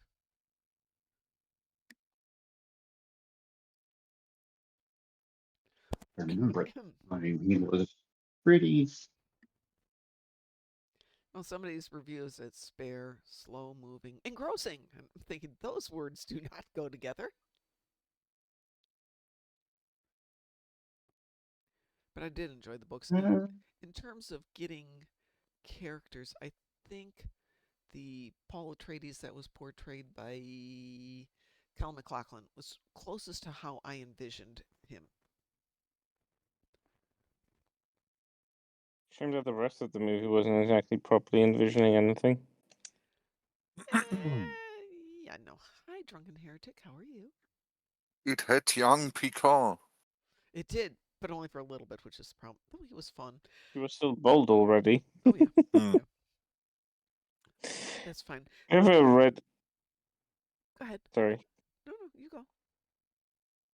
I was just curious if you guys ever read a book, science fiction, whatever, that was kind of like, okay, this is like almost like Matrix. This is changing my view of the world and the environment and world around us. And I'm not talking about religion stuff. I'm just like a storybook that's just like fiction, but it's still like stuff that could happen and just mind-boggling and stuff like that. Is there one? Dark City, Which one? maybe. Dark City Oh, I don't know Dark City. is a bit older than the Matrix, and I got they've stolen some ideas. Maybe Earth is being had been conquered by aliens, and a few surviving humans live in a city, and the aliens occasionally will renovate parts of the city with a special magical ability they call tuning. Interesting. Until there is one chosen one human who can acquire that ability and can tune just as well as the aliens do, and then has to figure out how to defeat the aliens. Okay. He's the one chosen one who can move stuff around in reality and tune reality. Oh, so yeah, he's Neo. Something like that, yes. Well, there's an author that Okay, Rufus isn't very Sewell, Kiefer known. Sutherland, Jennifer Connelly, William Hurt. Yeah, Yeah. good cast.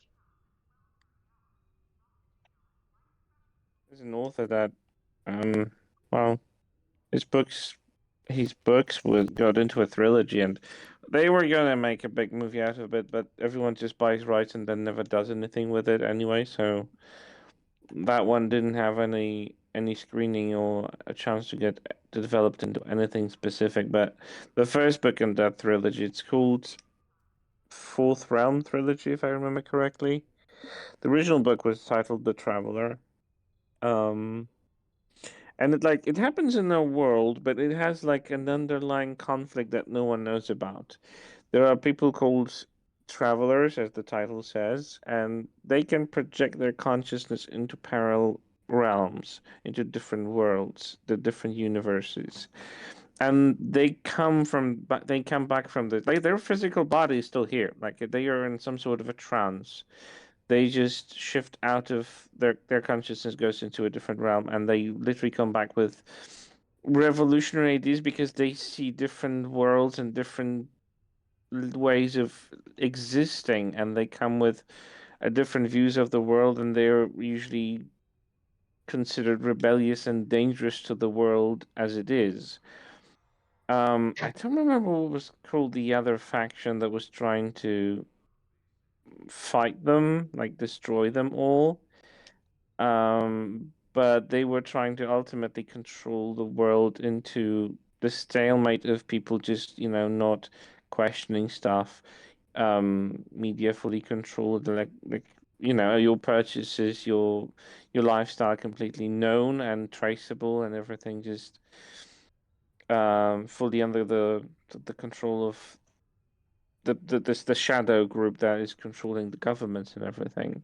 And there was just a story of two brothers who were these travelers. I mean, they didn't know they're travelers. They're being approached by someone who's trying to protect them, and they get separated, and one of them gets with a group that is trying to protect them. The other one gets with the enemy faction that is trying to use him for their own ends. The story is so complex. There is a concept of they called harlequins or arlequins, who are like their defenders, the defenders of those travelers. They know all sorts of martial arts. They can defeat defend them and kill in all sorts of ways, like martial Velvet arts, Harlequin. gunplay, all this stuff, and the way that the author describes all the combat and everything, and the way he's describing like historically who the most notable travelers could have been historically, that was so compelling, and I'm like, oh my god, this is like mind blowing, and it's completely so. I mean, it was written in such a believable way that you could literally just assume that it's happening here now today, and there is no way of proving that this cannot be happening right now because he had such a big brain about putting stuff together and maintaining in our reality that I don't know. Can you prove that people cannot project their consciousness out of their physical body in some sort of trance? Who knows? So it was like, yeah, oh my god! I remember there was even read in the radio during vacation period, summertime. So like they had full reading of the entire book during like the 2 months, and that was yeah, I was sad, and I even got the trilogy, and I still love those books. I have to revisit them after some time. The author is a guy of mystery because no one has ever seen him. There's not a single picture online that exists of his face. Mm-hmm. He is releasing those books under a pseudonym called John 12 Hawks. And even his publishers allegedly have never physically spoken to him, and even if on the phone it was on a satellite phone with a voice modulation, so he could not be recognized. So no one even knows if he's really a guy or not. Which is like at the time when he published it that way, and he's still unknown. Like it's been like more than 20 years since those books came out, and the guy is still trying to publish and he's still publishing stuff. His new book is coming in April, but no one has seen him for the 25 years or more that he's been around. No one has ever seen him. So it was kind of like making it even more mysterious about the book because you kind of made you think that, oh my god, maybe he's the traveler, and he's just written those books to open people's minds, and there was some sort of rumor around that and people speculating. It was a fun trip with those books, honestly. Or it's probably somebody we already know and they want to have a different I name. mean, honestly, like the fact that no one knows this guy, no one knows where he's from, and the way that he's written those books, that they're so hard to I mean, disprove is really probably not the right word because honestly, this is fiction, right?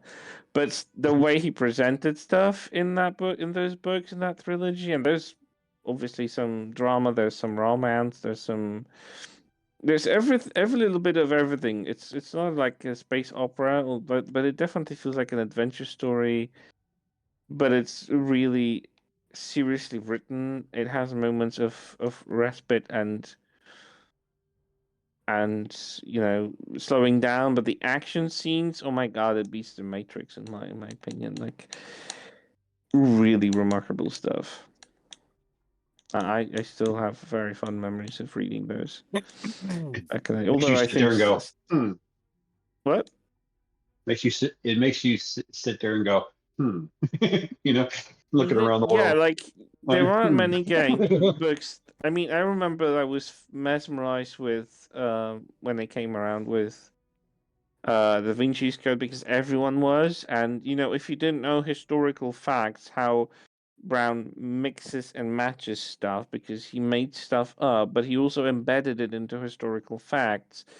So if you're not fully educated historically, you really just start to like, oh my god, is this real? Like he makes that Opus Dei kind of cult that is still part of Catholic Church. The members of that sect are functioning even within my previous Polish government. So like the crazy stuff is that they really do those kinds of things, like maybe not killing, but like the penance, the way they function, it's really just terrifying OPS sometimes. Day? But Yeah, they actually Opus exist. Dei, yeah, they actually Yeah, they exist, actually, and I was like, I yeah, always thought they're it was real. made up, and then I googled and it's like, oh no, it's a real thing, and I'm like, ooh, that's creepy, and I'm like, okay, what else is real? What I started to fact check, of course, and then I verified a lot of stuff is like made up for the sake of narration, but still the way he just delivered those stories was like, oh my god, who would have thought? It's really fun.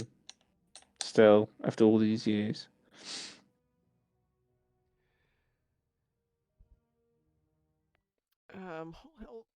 Whole Health says, I forgot the writers, but there was a book I read in the 2000s, I think, Scorpion. It was about kid's perspective being raised by keepers. The kid finds out he's a clone being raised to replace the cartel leader's organs. Won't ruin the ending, but very intense. I Googled it. There's a couple of That sounds books. familiar. Yeah, there's a couple of books out there, though none of them quite hit what you're talking about. There's Never Let Me Go by, let me move that out of the way, The movie, Kazuo Ewan McGregor. Ishiguro. Yeah, there are a couple of movies about that. There's another one called Unwind by Neil Schusterman, and Yeah, they had like this like island that was like all yeah, I know that. full of people who were organ donors. There's another one that could be Mirror Dance by Lois McMaster Bujold. Those are the three that I can find coming up. I don't know if any of those sound right. And I'm sure there's others, but yeah, there's definitely movies out there with it. Some of them are really bad movies, I will have you know. I mean, just stunningly bad MST3K level movies. Ouchies. Yeah, Drunken Heretic can attest to that one, I'd bet. No, I would say an MSK3 of them doing one of it. Yeah. I don't even think they do some movies because some of them are so bad. They're just like, yeah, no, we're not touching shit. They have denied a few movies before. The book Scorpion is a spy thriller. Hang on. Yeah, the book you're thinking of is called House of the Scorpion by Nancy Farmer. It's set in the future and mostly takes place in Opium, a country which separates Aztlan, formerly Mexico, and the United States. The main character, Mateo, or Matt, is a young clone of a drug lord by the same name, usually called El Patron. Matt struggles for survival as a free individual and to understand his personal identity. And it was followed by a sequel, Lord of Opium.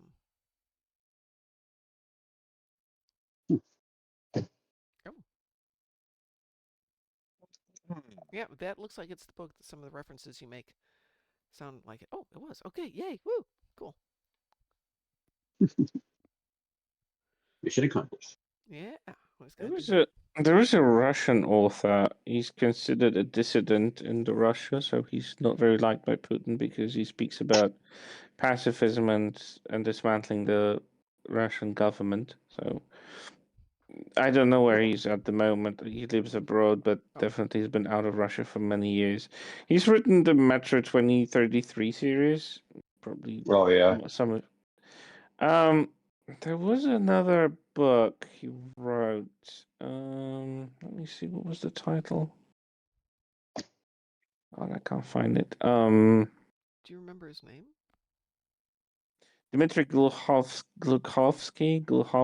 I mean, I know how to pronounce it, but not the Outpost, not the Swamp. What was the title of it? Future? No.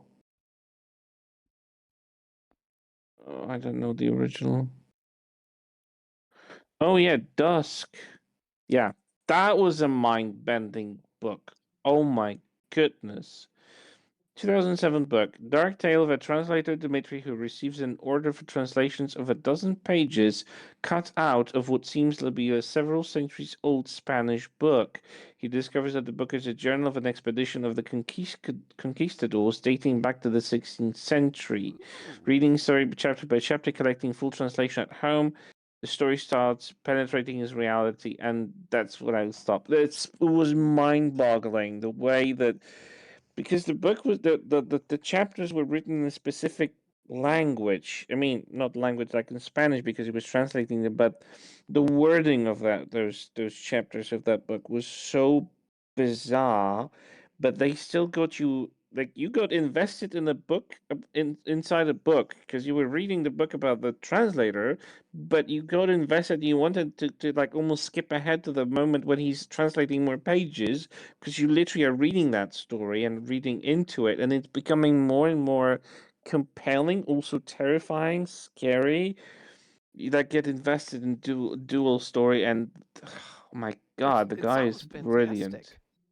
It is absolutely like the ending blew my mind. I was not prepared for it, but I loved it. The book really, I couldn't put it down. I honestly, it's been only a few books in my life that I was just unable to put down. I took it everywhere with me because I needed to know more. I needed to know what was written in the journal to see how does this unfold, and then it started like it says seep into his life, and I'm like, oh my god, like the guy can write. I mean, every second game is kind of crappy, but every author is That's like a still batting genius. 500. That's pretty good. Yeah, I mean, honestly, like he wrote a lot of stuff, and some of it, like the Metro 2033, is brilliant. I absolutely adore it. Whether you know the games or not that were made in collaboration with him is another thing, but because the games are kind of telling a separate story, even though it's kind of similar, but they went in a different direction, sort of. But like when it comes to the first book, it's bloody thick book. There's a lot of pages to turn, but it is rewarding. It makes you question life and the world and what is real and what is not and what is really important and what is not. But it is delivered in such a way that it doesn't make you bored of it. But then you wrote a sequel, and the sequel is threatening about a completely different character. It's more action oriented and it's absolutely uninteresting. Like I couldn't care less about the protagonist. And then he wrote another one in the same universe, Metro 2035, and that was brilliant. But it really picked off after the 2033. I don't know why he wrote 2034 in the way he did, but it was bizarre to say the least. But the 2035, brilliant. Also another philosophical um approach to the topic because it is technically post-apocalypse, right? There was a war. We don't really know who started it. We don't know who ended it, but it ended up in nuclear winter. And there is a group, like a bunch of people that survived because the Russian metro, the Moscow metro, it was built over the course of the communist times in the thought and with the belief that it might also serve as a nuclear bunker, Yeah. and it kind of became that. It literally became an underground nuclear shelter city where stations become little cities that are like cities like in Greece, so city states Mm-hmm. almost.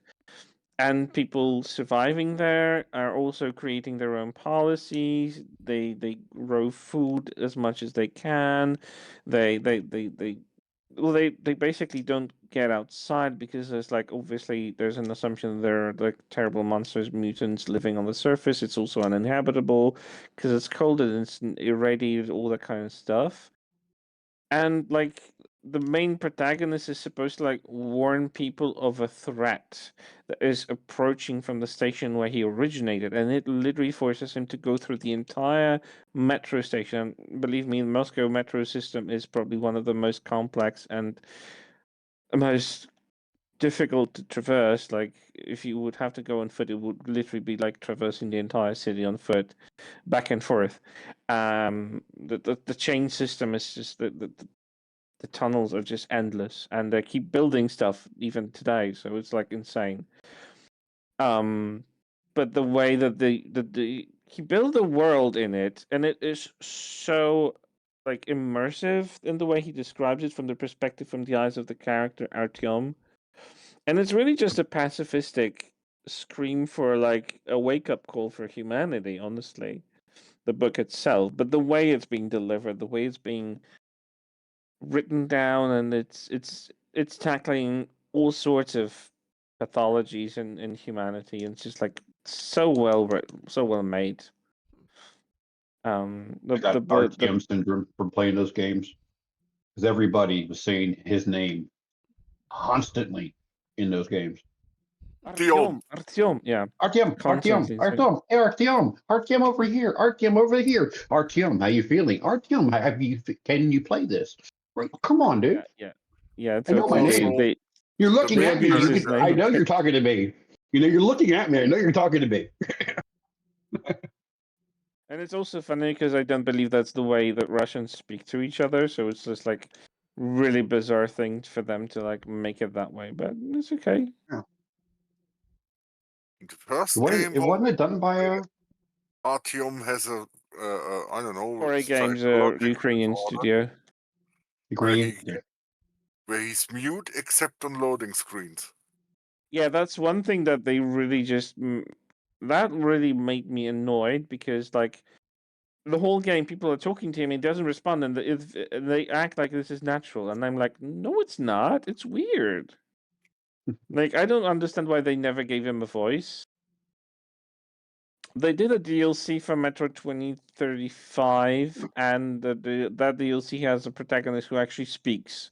So I'm like, okay, why not do that for the main protagonist of the main story, right? And I'm like, okay. Because they want you to feel like, I don't know, something. No, I think They're probably it gets me out of my immersion personally.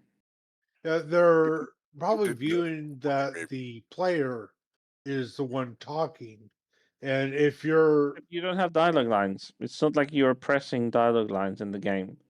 Yeah, They people are say talking to you the stuff to whole entire you, time. and you don't talk to anybody. You don't say a word. That's So the it's not thing. like the problem Bethesda had with the No. Fallout, where they had the silent protagonist in older games, and they wanted to have a voice protagonist. So they cut down all the voice lines down, and then they cut them down some more until they arrived at the bare skeleton of voice protagonist.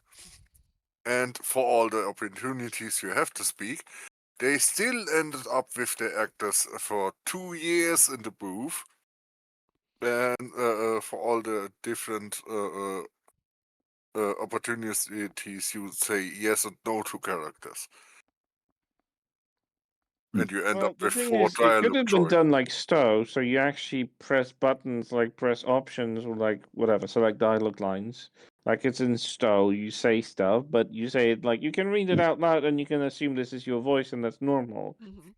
But in the games, Artyom does not say a word. He literally there's a one-sided Not even voice, conversation. yeah. They're having monologues with him, and he just nods along Oh, and yeah. moves forward. Which Penny is says, just What was weird. it? let me stick something in here. Penny is asking, is that a problem? Half-Life was great because of that no voice. Yeah, Gordon Freeman was a full-time mute. But Got a point Artyom there. can talk. He just doesn't. Yeah, that's the Gordon thing. There is Freeman, I don't know. He doesn't say anything, and you're free to fantasize: is he a mute? Did he gesture his way to MIT? Or is he talking occasionally or rarely? Well, when you have a character that rarely or never speaks, it allows the player to insert their interpretation of that character, which helps to get them more involved in it. yeah, Which except has like been done between like in the older Fallout games, where you had dialogue on a list, and you could read that dialogue maybe, and add like your we have own it in voice in your STO. head. Yeah. Yeah, but like in Metro is like there's a cutscene, level ends, you have a loading screen to the next level, and it starts with a conversation. They say, okay, so from what you said, they speak to Artyom that way, and then like, why weren't we part of this? Why couldn't we see him say something? He just assumed that he told them everything what happened, and they did pick off from that moment. And I'm like, why deprive them of a voice? It's still like female gamers who are going to play, they still won't be able to identify with him because he's always named with a male name and assumed he's a We can male, and he's identify with treated males. Come on, seriously. what? Females can identify with male main characters. No, what I mean is that they cannot insert themselves like as as if you create a character from scratch, like you choose the gender, you choose whatever they look like, and then you like insert the dialogue lines with your own voice because you're reading the voice lines or like the dialogues. But here it's like he's a guy, he's straight because there's clear implication he's straight, and like why deprive him of a voice? It doesn't serve the story. It just feels awkward with those dialogue lines. That's the thing, that it just feels like they're asking him questions he doesn't answer, and they just move on with the conversation. Like, isn't that awkward? Oh, Like, what it was just that feels one? weird. Was it the third game where you're going up to the surface with your wife, Yeah, and yeah. she is It's just Metro Exodus. monologuing the entire time and yelling at you pretty much the whole Yeah, she entire Can I asks say time, and him. it's like, Maywin, can I say something? I'm sorry, go ahead. It's the wife. Yeah, That's Yeah, that's his wife. well, that's what we do. But he never interjects Har. anything. Like, there's no way to, Yep, you that sounds can't, about right. you can't even, hey, But hey, hey, you know what? There's not even a way where you can make the argument worse for yourself, you know? It's the wife. Yeah, it's the wife. That's our job. Talk over everything, The and we'll third put game in. kind of ruined the atmosphere Hey, of the series, and I'm sure not it does. just because of the voice. that would be I'm just funny happy. though if you did it right, but you could pick stuff to make the argument better or make it worse. You know, I don't, you know what I mean? I don't know. I think it can work. Like I've been playing the Stalker 2 game that came out in at the almost end of 2024. And it is the same kind of formula. It's first person shooter where you are seeing everything through the eyes of your character. They've motion captured cutscenes, and even from the perspective of the eyes of the character, you still see the motion captured. So you see realistic hand and leg movement and your body movement, whatever, but the character Excellent. speaks. You choose the dialogue lines and conversations, but he speaks them out with voice and gesturing and moving about when it's a real the dynamic cutscene, and it feels normal. I don't feel like I'm deprived of immersion just because he actually has a voice given to him, and he's actually able to like have an audio file that is being played when he talks. So I really never understood why Metro had this weird approach for like, let's make him silent. You have that makes no difference. Like I don't understand that. That's They my may not that was have had the technology to do so. last game of the No, all Metro three of series them came in were. 2019. I think they had enough technology to make that happen. The first But game you know what? Though, came out in the games were 2010. very So linear, though.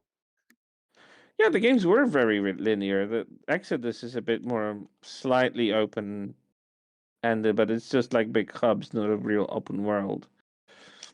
So and Stalker 2 is fully open world. You traverse wherever you want to, and you still can just say the dialogue lines of your character, and no one bats an eye. Because it's normal. So their rationale Yeah. was, as I said, it was supposed to increase the immersion by letting you put your mental voice in there, and the big objection was when Anna starts talking extensively, it's very jarring and people don't like it. Yeah, because But and that's been a lot But of that whole entire conversations walk, in the games like that. that whole entire climb up the surface, that was horrible. She keeps talking to Just him. She's listening to her asking him yell at you the entire questions. time. She Yeah, you yeah, can even. she's Yeah, she is asking questions half the time too, and you never answer. So she just gets mad. It's like, you're not she's going to mad at answer him, at and he's least. like looking at her like a deer, like Hmm. Yeah. Yeah. Oh, and it how just many makes it times did awkward. she stop climbing just to talk to you for like 2 minutes? Like, the whole time the Geiger counter's going, you're like, anytime, lady, we're outside. She Yeah,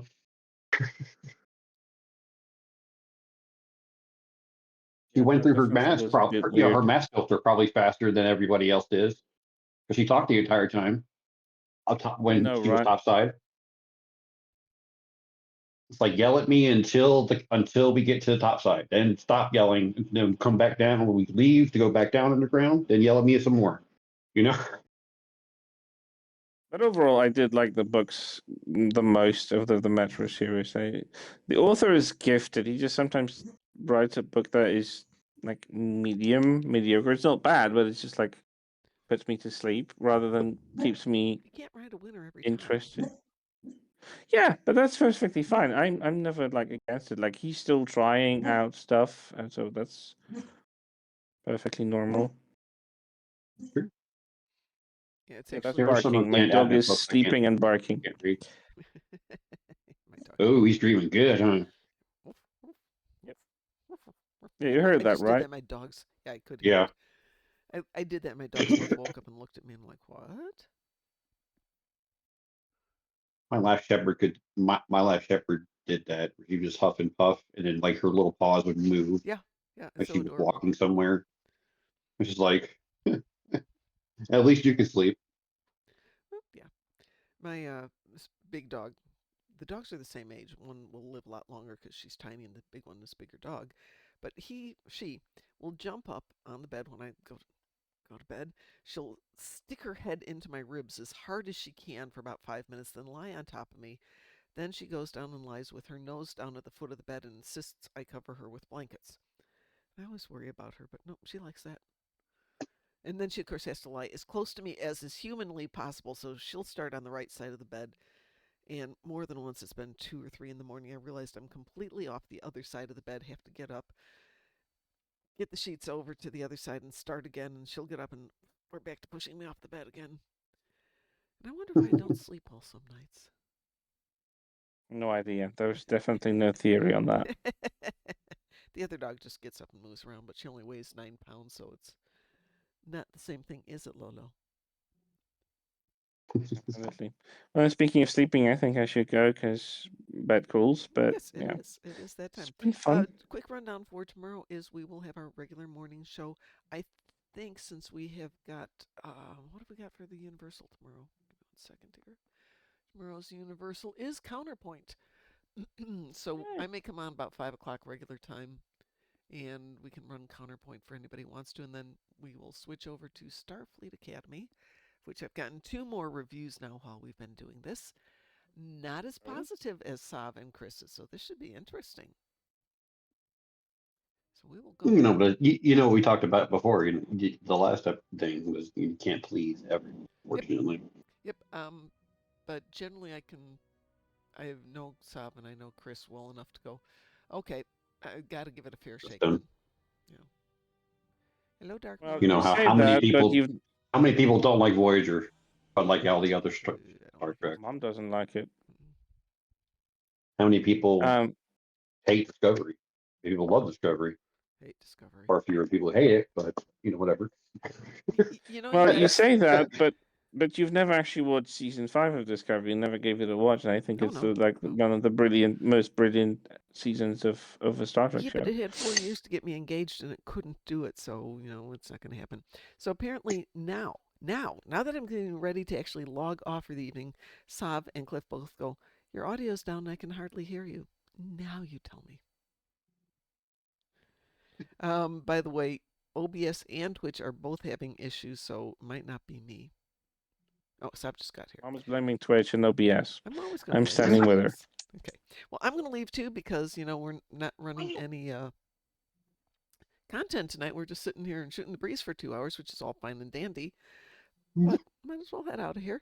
Everyone, thank you so much for voicing your opinions about the world on science fiction and movies and books and all that fun stuff. And we should do this more often. Thank you so much for being here. For everybody out there, have a wonderful night. We will see you in 11 hours, and then we'll see you again in about 22 hours so we can get some stuff done. And Sav's just finished episode 2. All right. So I don't know if we're going to watch both episodes tomorrow or just one. Let's play it by ear. If we want to do 2, we can do 2. Yes, I know what. Did you guys hear that? Yes. Okay. Anyway, I will talk to you all later. Have a wonderful evening. And yes, I know what you want. Can you be quiet for just a minute? Take care, everyone. We'll talk to you later. Toodles. Bye.